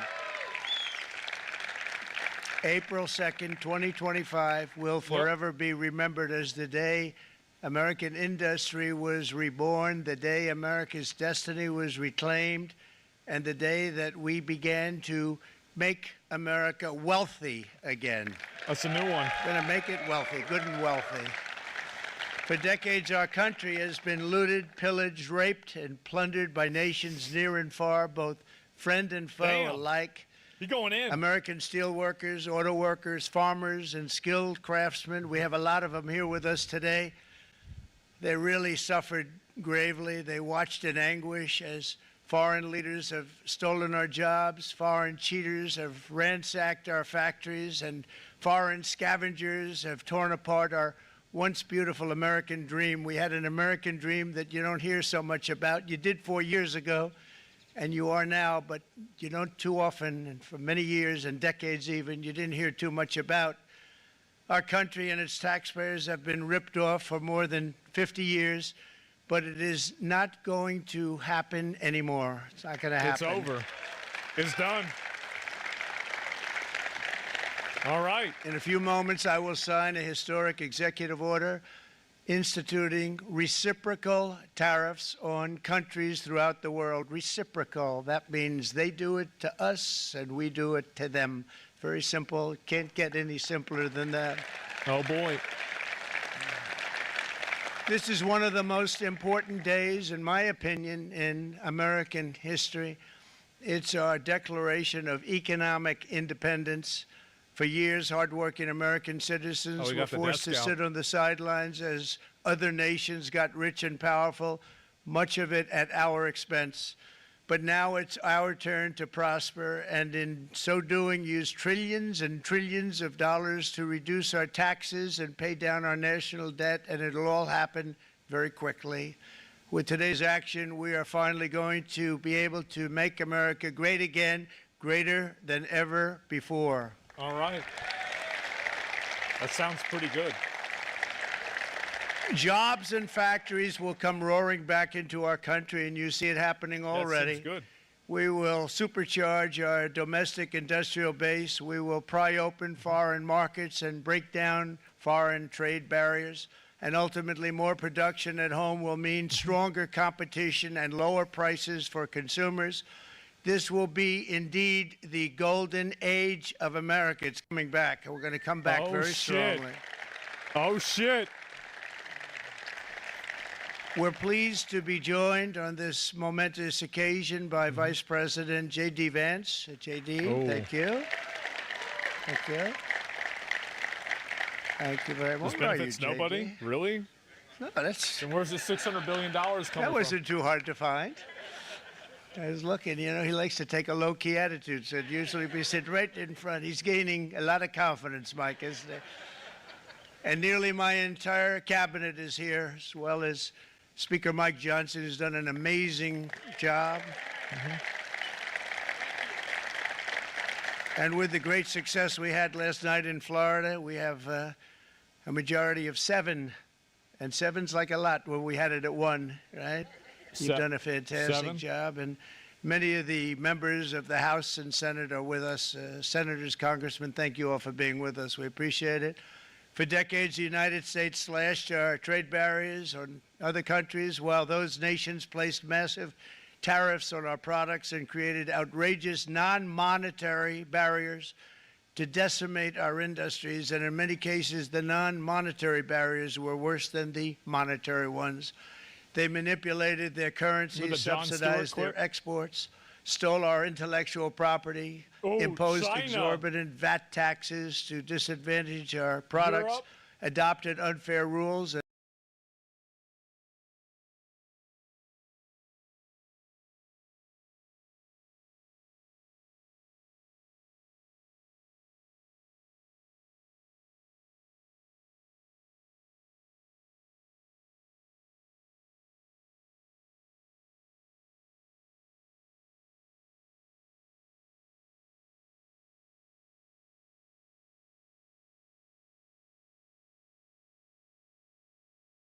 Oh my god, why would you make a patron right? You're blinding me, sir! Please stop! Oh, yes. Ooh, we're gonna learn more about game development. Ha ha ha ha! How to market a game, won't we? We need to market our game. So, yay! Why your first 10 reviews are the most important. Important, really important. 10 reviews means you can get to the front page of Steam. Oh, we need to get rid of this search bar here so that I can be on the left and the text is on the... So I can be on the right and the text is on the left. Give me a sec. So that is F12. Then we inspect this. We'll try to get rid of this search bar here. Okay, so that's this. What if we get rid of this? The entire thing. Delete it. Does the text not shift? Great. 2 hours later. Doesn't change it. Because it's not this, it's this area here, the content area. Floor to right. Aha. Left. Oh my god, it works! Just left. My brothers, we have it done. Floor to left. Awesome. So now it's on the left and we can actually read it and I don't have to move myself. And you guys are also in the correct position. Isn't that amazing? Clueless? Actual web dev, yes. Can you try pressing F5? I wanna ban you for that, because if I press F5, it's gonna change it back. Let's see.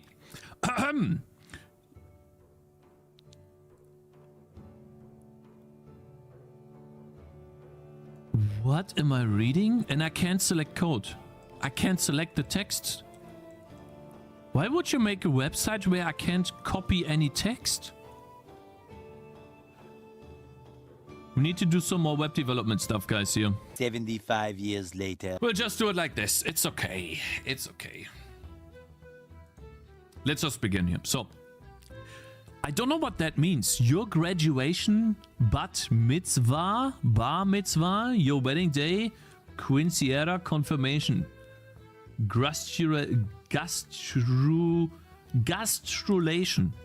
Life is full of life milestones that mark the passage from one phase to the next. Okay, the first milestone when you release a game is Steam when it earns its first 10 reviews. Yeah, so most games don't reach that.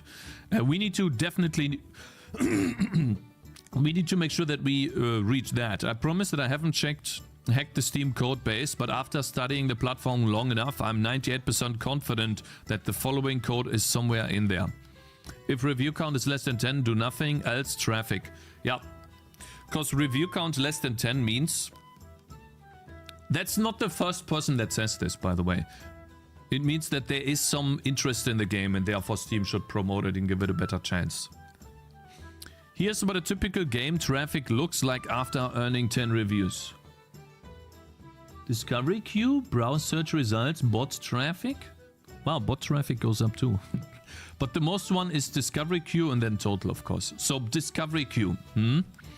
Coincidence? Nope. Many other developers shared their post 10 review traffic on the Discord. That I created a special appendix at the bottom just to showcase the variety. Yeah, if we could click on this, would be awesome. That simple. Here are the basic rules. Your game needs just 10 reviews from people who paid real money. See, this is why when I bring out my game, I will not give anyone a key that is in chat.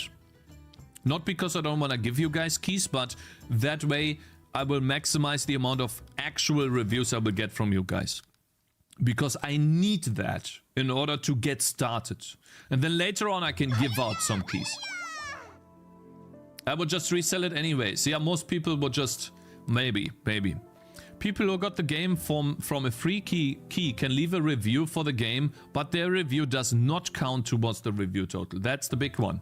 It can be 10 reviews of any quality. It can be 10 positive. It can be 5 positive and 5 negative. It can be 10 negative. Any combination has to be 10 reviews and people paid money for the game.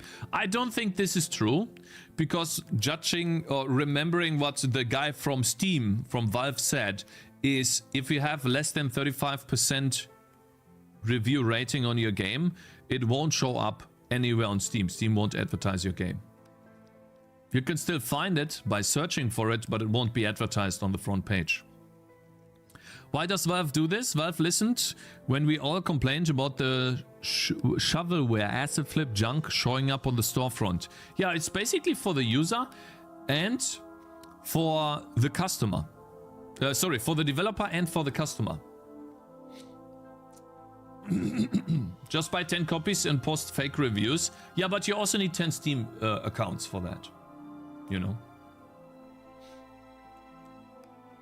So yeah, they probably looked at the data and saw that those junks games don't really have a fan base and therefore nobody reviews them. The shovelware games were like parasites that would just use the free traffic that Steam gave every game. Yes. I'm happy they do this. You know, I'm happy that Steam is so user-friendly and also customer-friendly. If we didn't have Steam, guys, can you imagine being on the Unreal Engine store? Where you don't even know if the reviews of the game are real? If the rating of the game is actually real or if it's paid for? Host your own? Yeah, they have a secret measurements to detect that fraud and will permanently ban you for life from Steam Partner Program.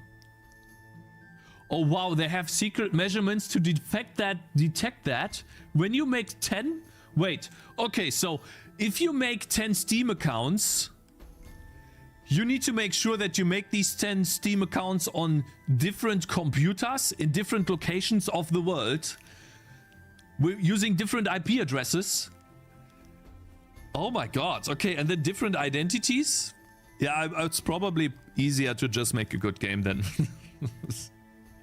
They save the MAC address? Yeah, probably, yeah, pretty much. So it's probably better to just make a good game then. Okay, how to make a game? You write a game using code or you use an engine, brother. You need an idea and then you just do. You go, bro. Could just buy some accounts. Yeah, I'm pretty sure they can detect that, brother.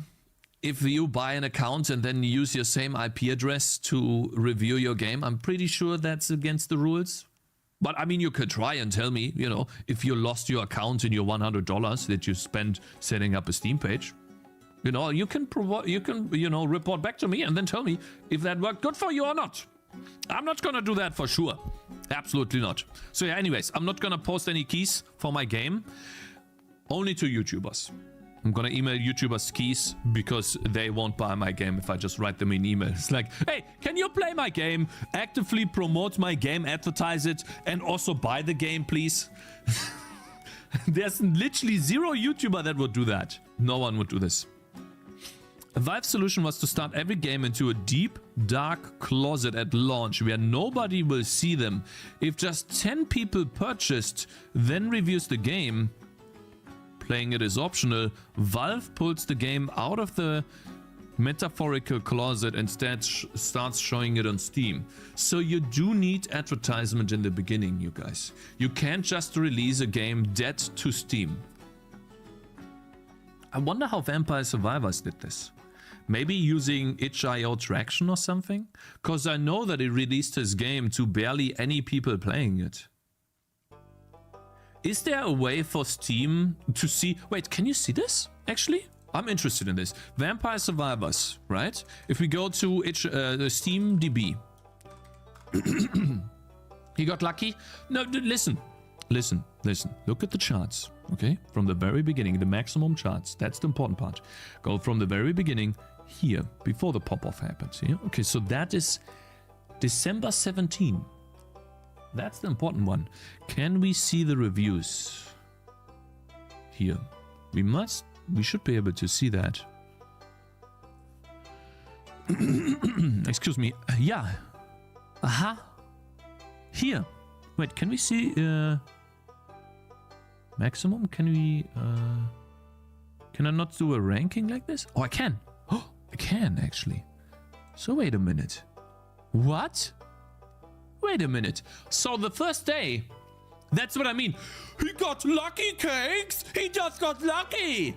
Okay, well, then explain. So for those people that know it all, right? And chat, those smart Andys, right? Explain that to me. He released his game on December 17. A day later, he had 3 positive reviews and 1 negative review. 3 to 1. 1 day later. Now, 2 days later, he got 1 more positive review. So in total, at that point, he had 4 reviews after 2 days on Steam. 5 reviews, 3 days on Steam. No review on December 21st. December 22nd, another review.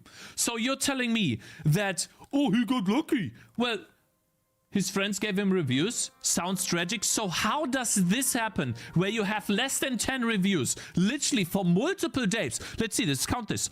4, 5, 6, 7, 8, 9, 10 reviews? Almost a full week after reviews, after release. So here's the 10 reviews. Does it include early access cakes? I'm pretty sure it does, yeah. That's what we call a soft launch in the business. Maybe he started promoting later. Guys, so the reason why I'm talking about this, and the reason why I find this such an incredible example, and this is probably not the only example out there, the game started completely unknown, and it didn't get 10 reviews in the first day. Now, how did it get picked up like that, then? Now, obviously someone played the game, and then the reviews kept coming in, right? Someone played the game, a YouTuber, a streamer, but here the game was effectively dead. So, and most people, see, that's the point. Most people say that if you don't get 10 reviews on the first day, your game is dead forever. How is this true then? Explain to me how this is true. If we have an example right here.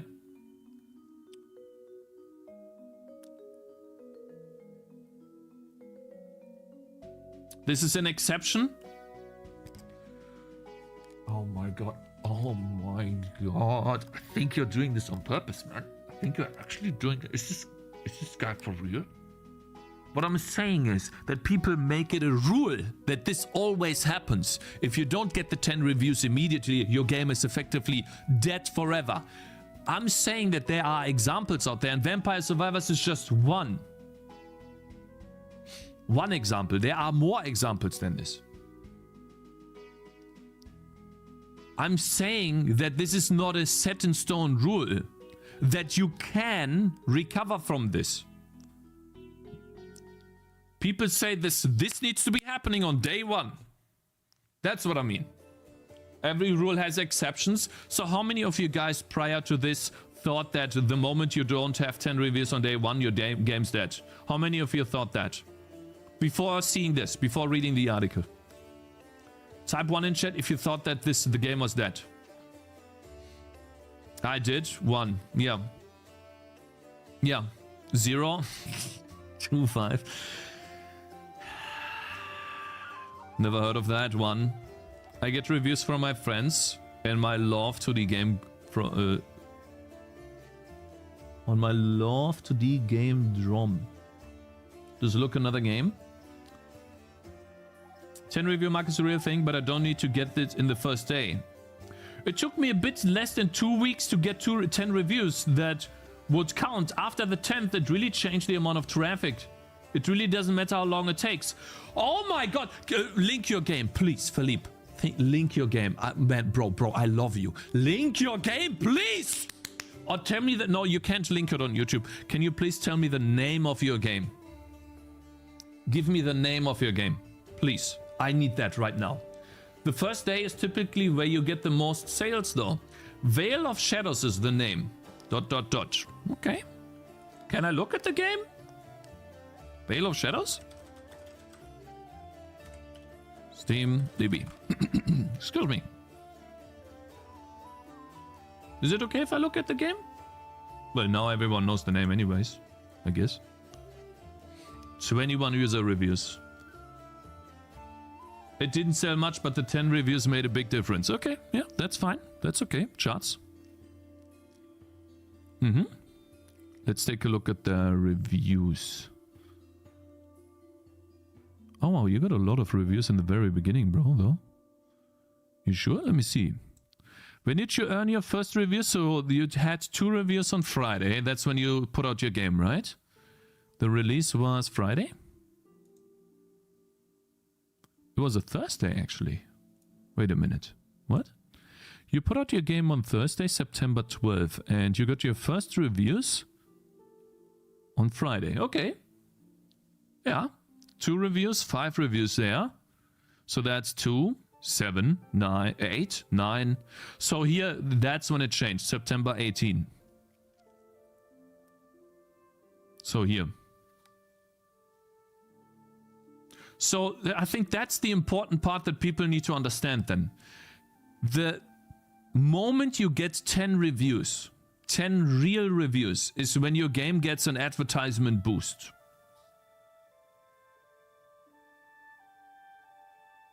Oh, they count the free reviews there too? Ooh, okay, I see. So when did you actually get your reviews then? Interesting. I never heard the 10 days thing. No, 10 reviews, not 10 days. That's the difference. Anyways, okay, so after you get 10 reviews, whether your game starts slow or fast, the game starts getting advertised to players. The moment you get 10 reviews. So it doesn't mean that your game is totally failed and broken after you launch your game. You can still actively advertise your game post-launch. So let's say you made a marketing mistake, no one knows about it. You can still try to advertise it, get to 10 reviews. Let's say a week later, 2 weeks later. I think this is really important to talk about. And then maybe together with stream traction, if you have a good game, you can break out of the hole that you're in and you might have a good game rolling at that point. Together with help from Steam. No, I think that's a good thing. Because for me, I always was under the impression that you need to have the 10 reviews day 1 or otherwise your game's gone. So that's amazing. That's good. Thank you. To trigger the algorithm, you need to have real reviews. Yeah. Okay. Let's see. Junk games, blah, blah, blah. That solution will us to start every game. And then once 10 people have purchased and reviewed the game. Yeah. The games emerge from the closet very quickly. Yes. Under the new system, these parasitic junk games can no longer coast on the free visibility that Steam hands out, and so they never emerge from the closet, and so no one will ever see them and complain about the shovelware. Yeah, polluting Steam. Problem solved. But small first indie game developers often have a hard time gathering enough of a community to get that 10 review threshold. Yeah, so that's the big problem. That's why I'm here to help you get the 10 reviews. Okay. Let's get the 10 reviews, my brothers. Let's collect them all, man, like Pokemons. Let me see. What do you mean by visibility? Well, visibility means appearing up in the store page, man. The main mechanism that Steam uses to give games visibility is the discovery queue. The discovery queue is a little widget on Steam that a lot of games use to find new games, a lot of gamers. Here's a picture of what the discovery queue looks like. If you have never tried it before, open Steam, scroll down. Okay, let's do that, Steam.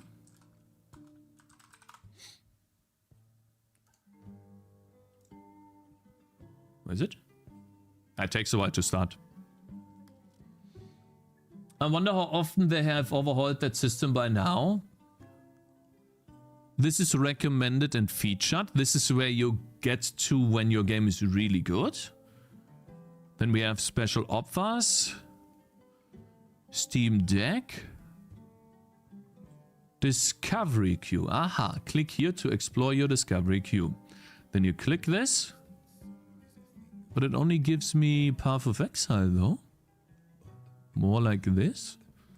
Did I just click on the first? I thought to begin. Don't I click here? Click next on top? That's a bit odd. Why does it open up Path of Exile? It says click here. Click next on top. Next in queue. Ah, I see. 11 remaining. Okay, so that's when... I see. I don't really use Steam. I don't buy any games on Steam. Rarely any. Marvel Rivals, it's been popping off, by the way. Holy. Yeah. That game is amazing, I heard. Have you guys played this game? That looks like a W game to me, bro. Great characters. Free to play. It's a kid's game. No, none of you played it. You guys are too old. Throne of Liberty. Has more than 10 reviews. It must be good. Interesting. Okay, cool. Yeah. Here's data on the discovery queue. Yeah, so the discovery queue goes up by a mile. But that's the only thing, really, that goes up. You see that the green line, yeah, that's the discovery queue traffic. On May 12th, this game got 10 reviews. Yeah, so it doesn't matter when you get the 10 reviews, but the moment you get them. So Steam started showing it to people by adding to the people's discovery queues. Discovery queue traffic is significant and high quality. Here's data from one person who reached 10 reviews, then had a tweet that went semi-viral with 10,000 views. Yeah, that's a lot. Notice how that the viral tweet provides less traffic. Let me see the tweet. Bro, which one is the tweet though? You should have put a legend. Is the discovery queue green or purple now? Am I stupid? Chat, am I dumb? Blind? Tweet? Huh? It's events on the graph? Okay, but what is the green line and the purple line, bro?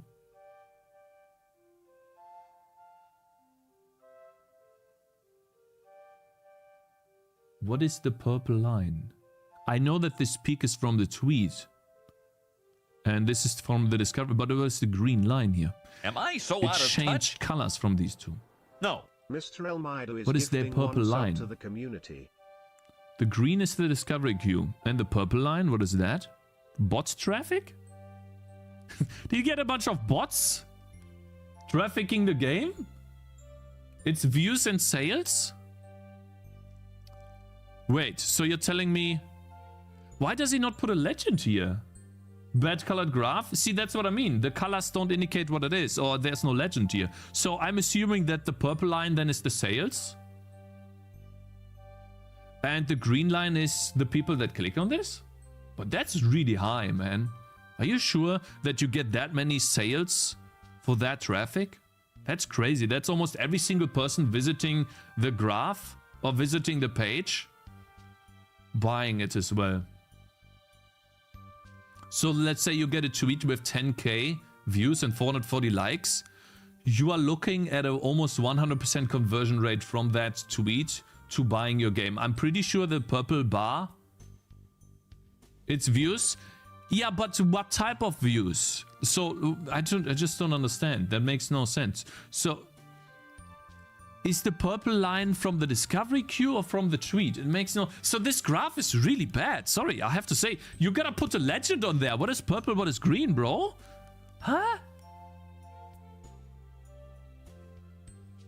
Yeah, it's missing a legend. Anyways, so let's just assume that this is total amount of views and we got a spike from the tweet and then 10 reviews here. That also doesn't make any sense.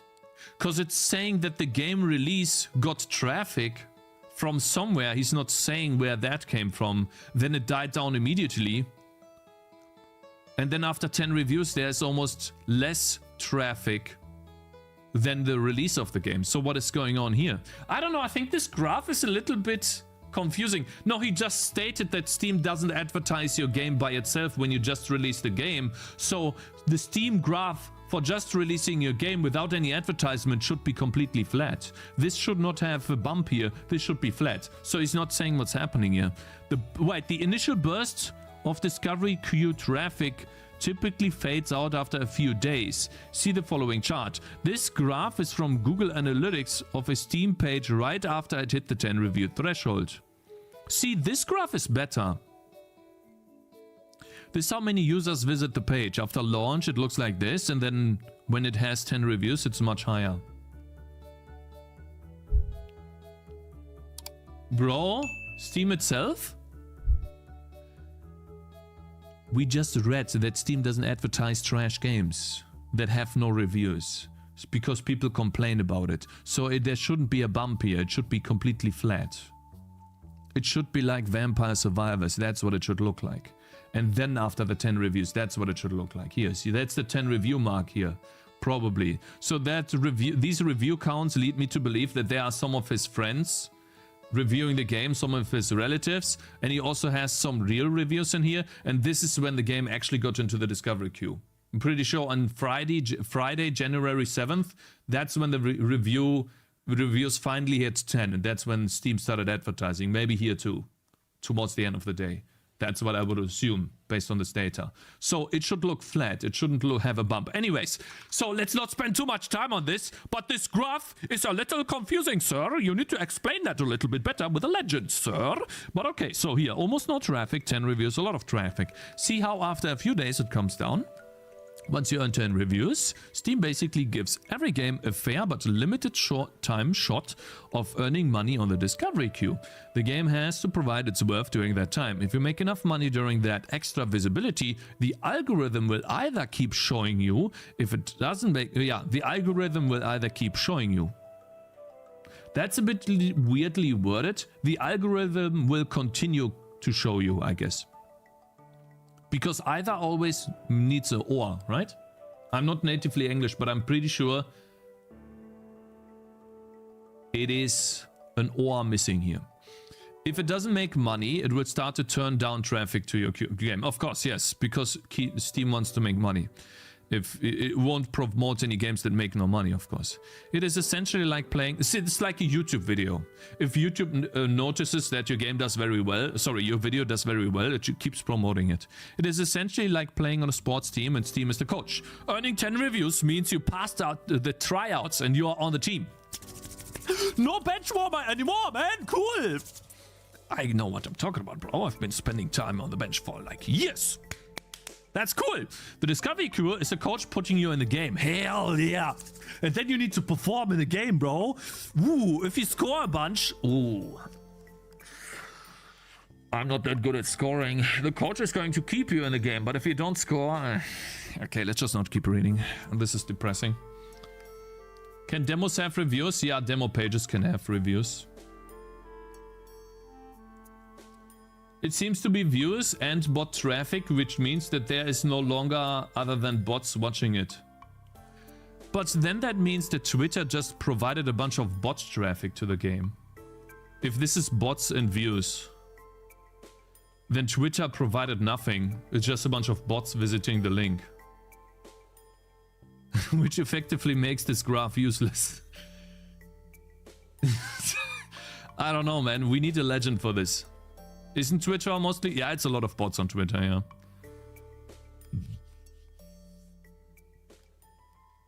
I don't know why I was timed out. I didn't see it either.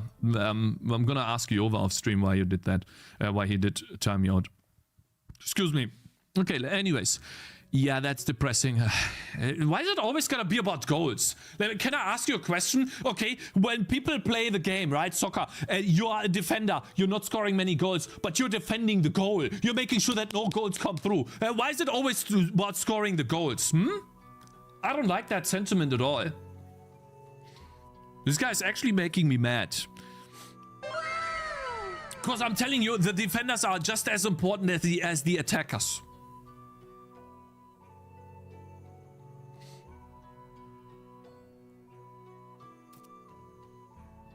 One thing for sure, none of this matters if a game starts to sell a lot, no matter the reason, how long it will take, Steam will push it. They want money. Yeah, so that's what I think so too, yeah. The moment it starts earning, you could have a terrible game on release, change the game so that it earns a bunch of money later, and then it will pop off. That's what I believe too, yes. And so everyone always tells me, no, this is not gonna happen, that's not how it works.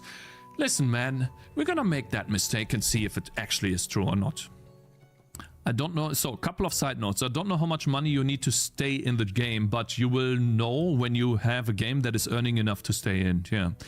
The bench is not forever. After a couple of years you come from nowhere and start earning a ton of money again. Wait, the bench is not forever. If after a couple of years you come from nowhere and start earning a ton of money again, Steam will put you back in the game. This is essentially what happened with Among Us. Oh, look at this. We have another game, Among Us. Steam. Well, it's another outlier. You guys are saying that. Okay, it's another outlier. I get it. You guys. True. Where is it? SteamDB. There we go. Let's see this. The charts. It's dead at the moment. Oh, actually it's not. 8,000 players is a lot. Holy. Let me see. Oh, wow. Okay, that looks crazy. The very beginning has... 15 players is good, bro. What are you talking about? What does this guy mean? 15 players is amazing. Huh? Okay, they barely had any reviews. Look at this. Day 1. There's barely any reviews in the beginning too. And they had that for years, didn't they? First 6 months, the first year. See, this is when they... Wait, did they actually have 10 real reviews at that point? Is this the pop-off after 10 reviews here? 2019, 2018, almost a year? It's crazy. Half a year. Among Us got popular on TikTok? Crazy. How to get 10 reviews when I launch? Oh, just have... Yeah, I guess you need to advertise it. YouTube. Advertise it to YouTubers. To Twitch streamers, something, if you don't have an audience. You need to have, or Twitter, you need to somehow advertise it online. On average, 1 out of every 30 people will review a game on Steam, aka the box litter method of estimating sales, yeah. So basically you must sell 300 copies of your game. Is the developer of Necromancer Comments in chat? Did you experience that? Did you sell 300 copies and then you had your 10 reviews? Or how did that work out for you? Because you have 20 reviews right now. And I'm pretty sure... Wait, for you it was 1 out of 40? Who am I? Wow, so you sold 40 units and only 1 of them... Damn, that's crazy.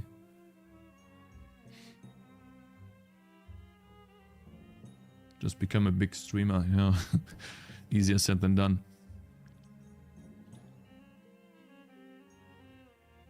I don't remember the username, bro. It's so many names. I always take 50 copies for 1 review and estimates. Am I so out of touch? Thank you, Mr. No. Coffee Lava. Coffee_lava just subscribed. KK7 Clown. Okay. Alright, that's crazy. So basically you must sell 300 copies of your game entirely from your own marketing effort, yeah. It's hard to lift, yeah. Here are some of the tips for 10 reviews. Do not pay for reviews, yeah. You can't bribe reviewers. Don't solicit reviews in exchange for any games, DLC, money or other rewards. So you can't say stuff like, the first 10 reviewers will get a $5 Steam card. Ooh, Steam is gonna ban you if you do that, probably. Don't prompt in your game to review. Showing a pop-up in game that says review our game is standard procedure on mobile apps, but Valve has explicitly outlawed this. Oh wow, but what about wishlists? Wishlists are fine, right? Don't ask customers to review your product from within your application. So don't do that, okay? I don't know what this means. Don't attempt to abuse or artificially manipulate the review system. I think it's a catch-all for any crazy schemes that might emerge that they can't think of. Yeah. Like buying 10 computers and then reviewing your game yourself. These techniques are allowed because many developers do them without repercussion from Valve. Okay, you can use your own media like Discord, Twitter. See, I told you. Mailing list to ask people to review your game. Just don't incentivize it.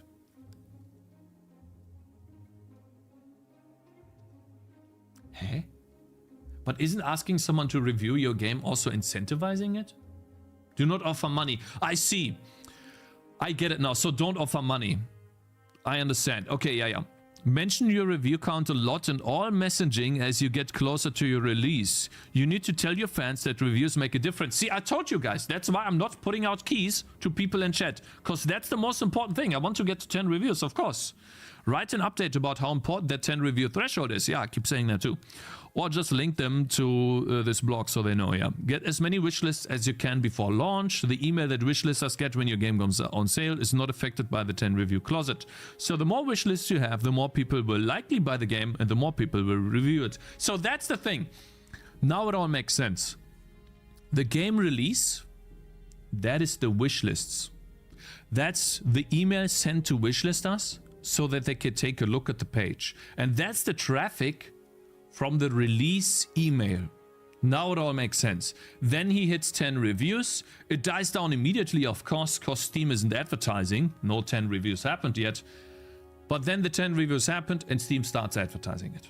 Now it all makes sense. So that's why wish lists are so important to get to that 10 mark. That's why you need to have about 300 sales in the beginning. And that will come from your wish lists. That's why people say 10,000 reviews so that you can easily squash this. Interesting, okay. 10 review closets, so the wish lists you have, the more people will likely buy the game, yeah. If you still don't have enough reviews after a couple of weeks, keep patching your game and adding content. The extra effort can show players and potential customers that you are in this for the long haul. Also, call out what bug fixes were recommendations from the community to show that you are a good dev. Who listens to feed? Yeah, well, I think this right here, calling out bug fixes. If someone writes a negative review about your game and you answer on that negative review, that usually tells me, I'm a very picky person, when I read that review that the developer actually cares and that it got changed as well. This behavior encourages more feedback, often in the form of reviews. Yeah. Is the 10 review thing only for positive reviews? It's for both positive and negative. Build a VIP supporters list. A few weeks before your launch, start listing out as many people that you might think buy the game. Here are some people, your mom, your dad. They don't even know what I'm doing exactly, bro. They don't even know what Steam is. I had to explain that to them. And all my dad had to say was, oh, this internet thing. It's like, bro, what do you mean this internet thing? It's been around for multiple years, brother. What are you talking about, internet thing? I don't know thing about internet. Bro, I can't rely on them. Your extended family who also plays Steam games. Yeah, there might be a couple. There might actually be a couple. Your childhood neighbor, he's long gone, man. RIP.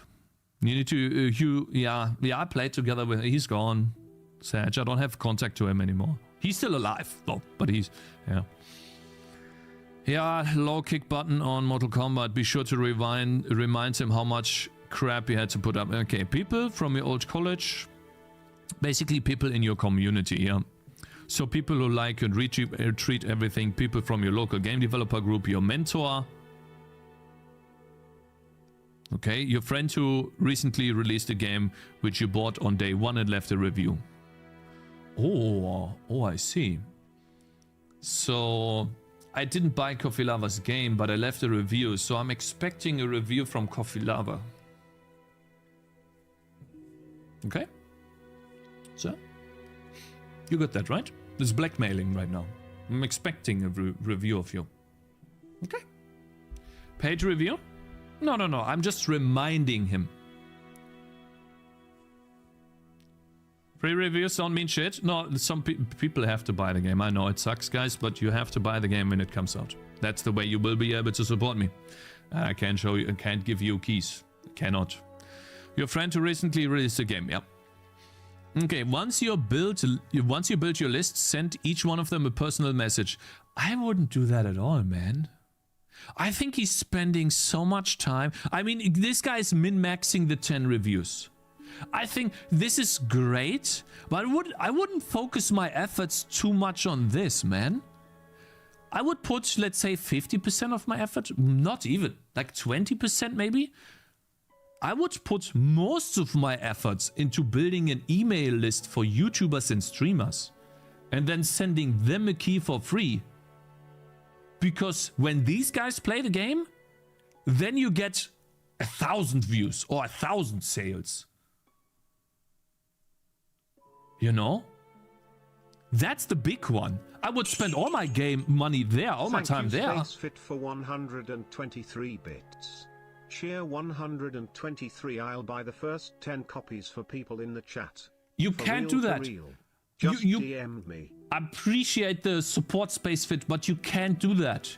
If you buy 10 copies and put out 10 codes for people to activate the game. Wait, maybe that works? I don't think that works. If you got gifted a review, if you got gifted a copy, not as codes, like a Steam gift. I see. Oh my god. You would do that? Wait, does that work? I would if it helps. I don't know if it works. Is that how it works? You think they would leave such a glaring hole? It's still receiving the product for free? Why doesn't every game do that then? Okay, Shell 11, what you mean by my reviewers will be alive? You think if they will be alive in 2027, 2077? I think you need to take a break and cool your head. I think you lost it, brother. This guy is out of his mind, man. This guy's unhinged. Most people just do codes, that's why. I don't know if it works for offerings. I don't know as well. Maybe he says that here. Once you build your list, for them personal messages, 10 review works. Before your launch, explaining how the 10 review thing work. Do not send them a free key. Explain to them why you cannot give them a free key. Then on day 1, send them a reminder. Then the following week, send them a reminder to everyone, reminding them one last time. The first game is the hardest, true. Yeah, usually your first game is the hardest out of to get the 10 reviews. You have no community, nobody trusts you, but games on Steam have a long tail. Once people realize you make quality games, they will start joining your mailing list, Discord and Twitter. Yeah. Going into your second game will make it much bigger. Following, yeah, it will be easier to hit the 10 reviews. The feeling when you get 10 positive reviews on your first game on Steam. Oh man, that would be amazing. I can't wait, bro. Bonus factoid, review quality. As mentioned above, 10 reviews can be of any quality. Interesting. In numerous Q&As, Valve's developers mentioned that the Steam algorithm does not penalize games for having mixed reviews. They only hide your game from if your review scores are mostly negative or lower. Here's a great reference. See, that's what I mean. Mostly negative means they hide this. So that's what I mean. It won't show up here. Here's a collage of games getting 10 reviews. 2K users? That's crazy. What is this? Why don't you say the name? Wizard Pun? Wizard Pun something? Why is he omitting the name of these? Would be cool to see these actual... Why is he omitting the name, man? I want to see the game, actually. Well, that's great. A bunch of graphs, but okay. Until the Last Plane? The final boss? Until the Last Plane demo? Full Metal segment? So these are the games? There's app ID, you can get the name. Yeah, bro, but... Okay. Bro. Users. 10 reviews, 100% positive. Boom. Goes up by a mile. Crazy, man. Impressions. Wait, you're not supposed to show this. This? Well, I guess this is in isolation and we don't know what game that is. This is what you're not supposed to show from Steam, by the way. What website is this? I'll link it in a second.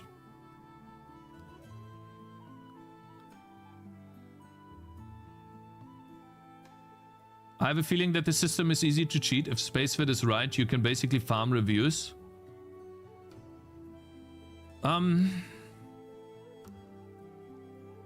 Well, no.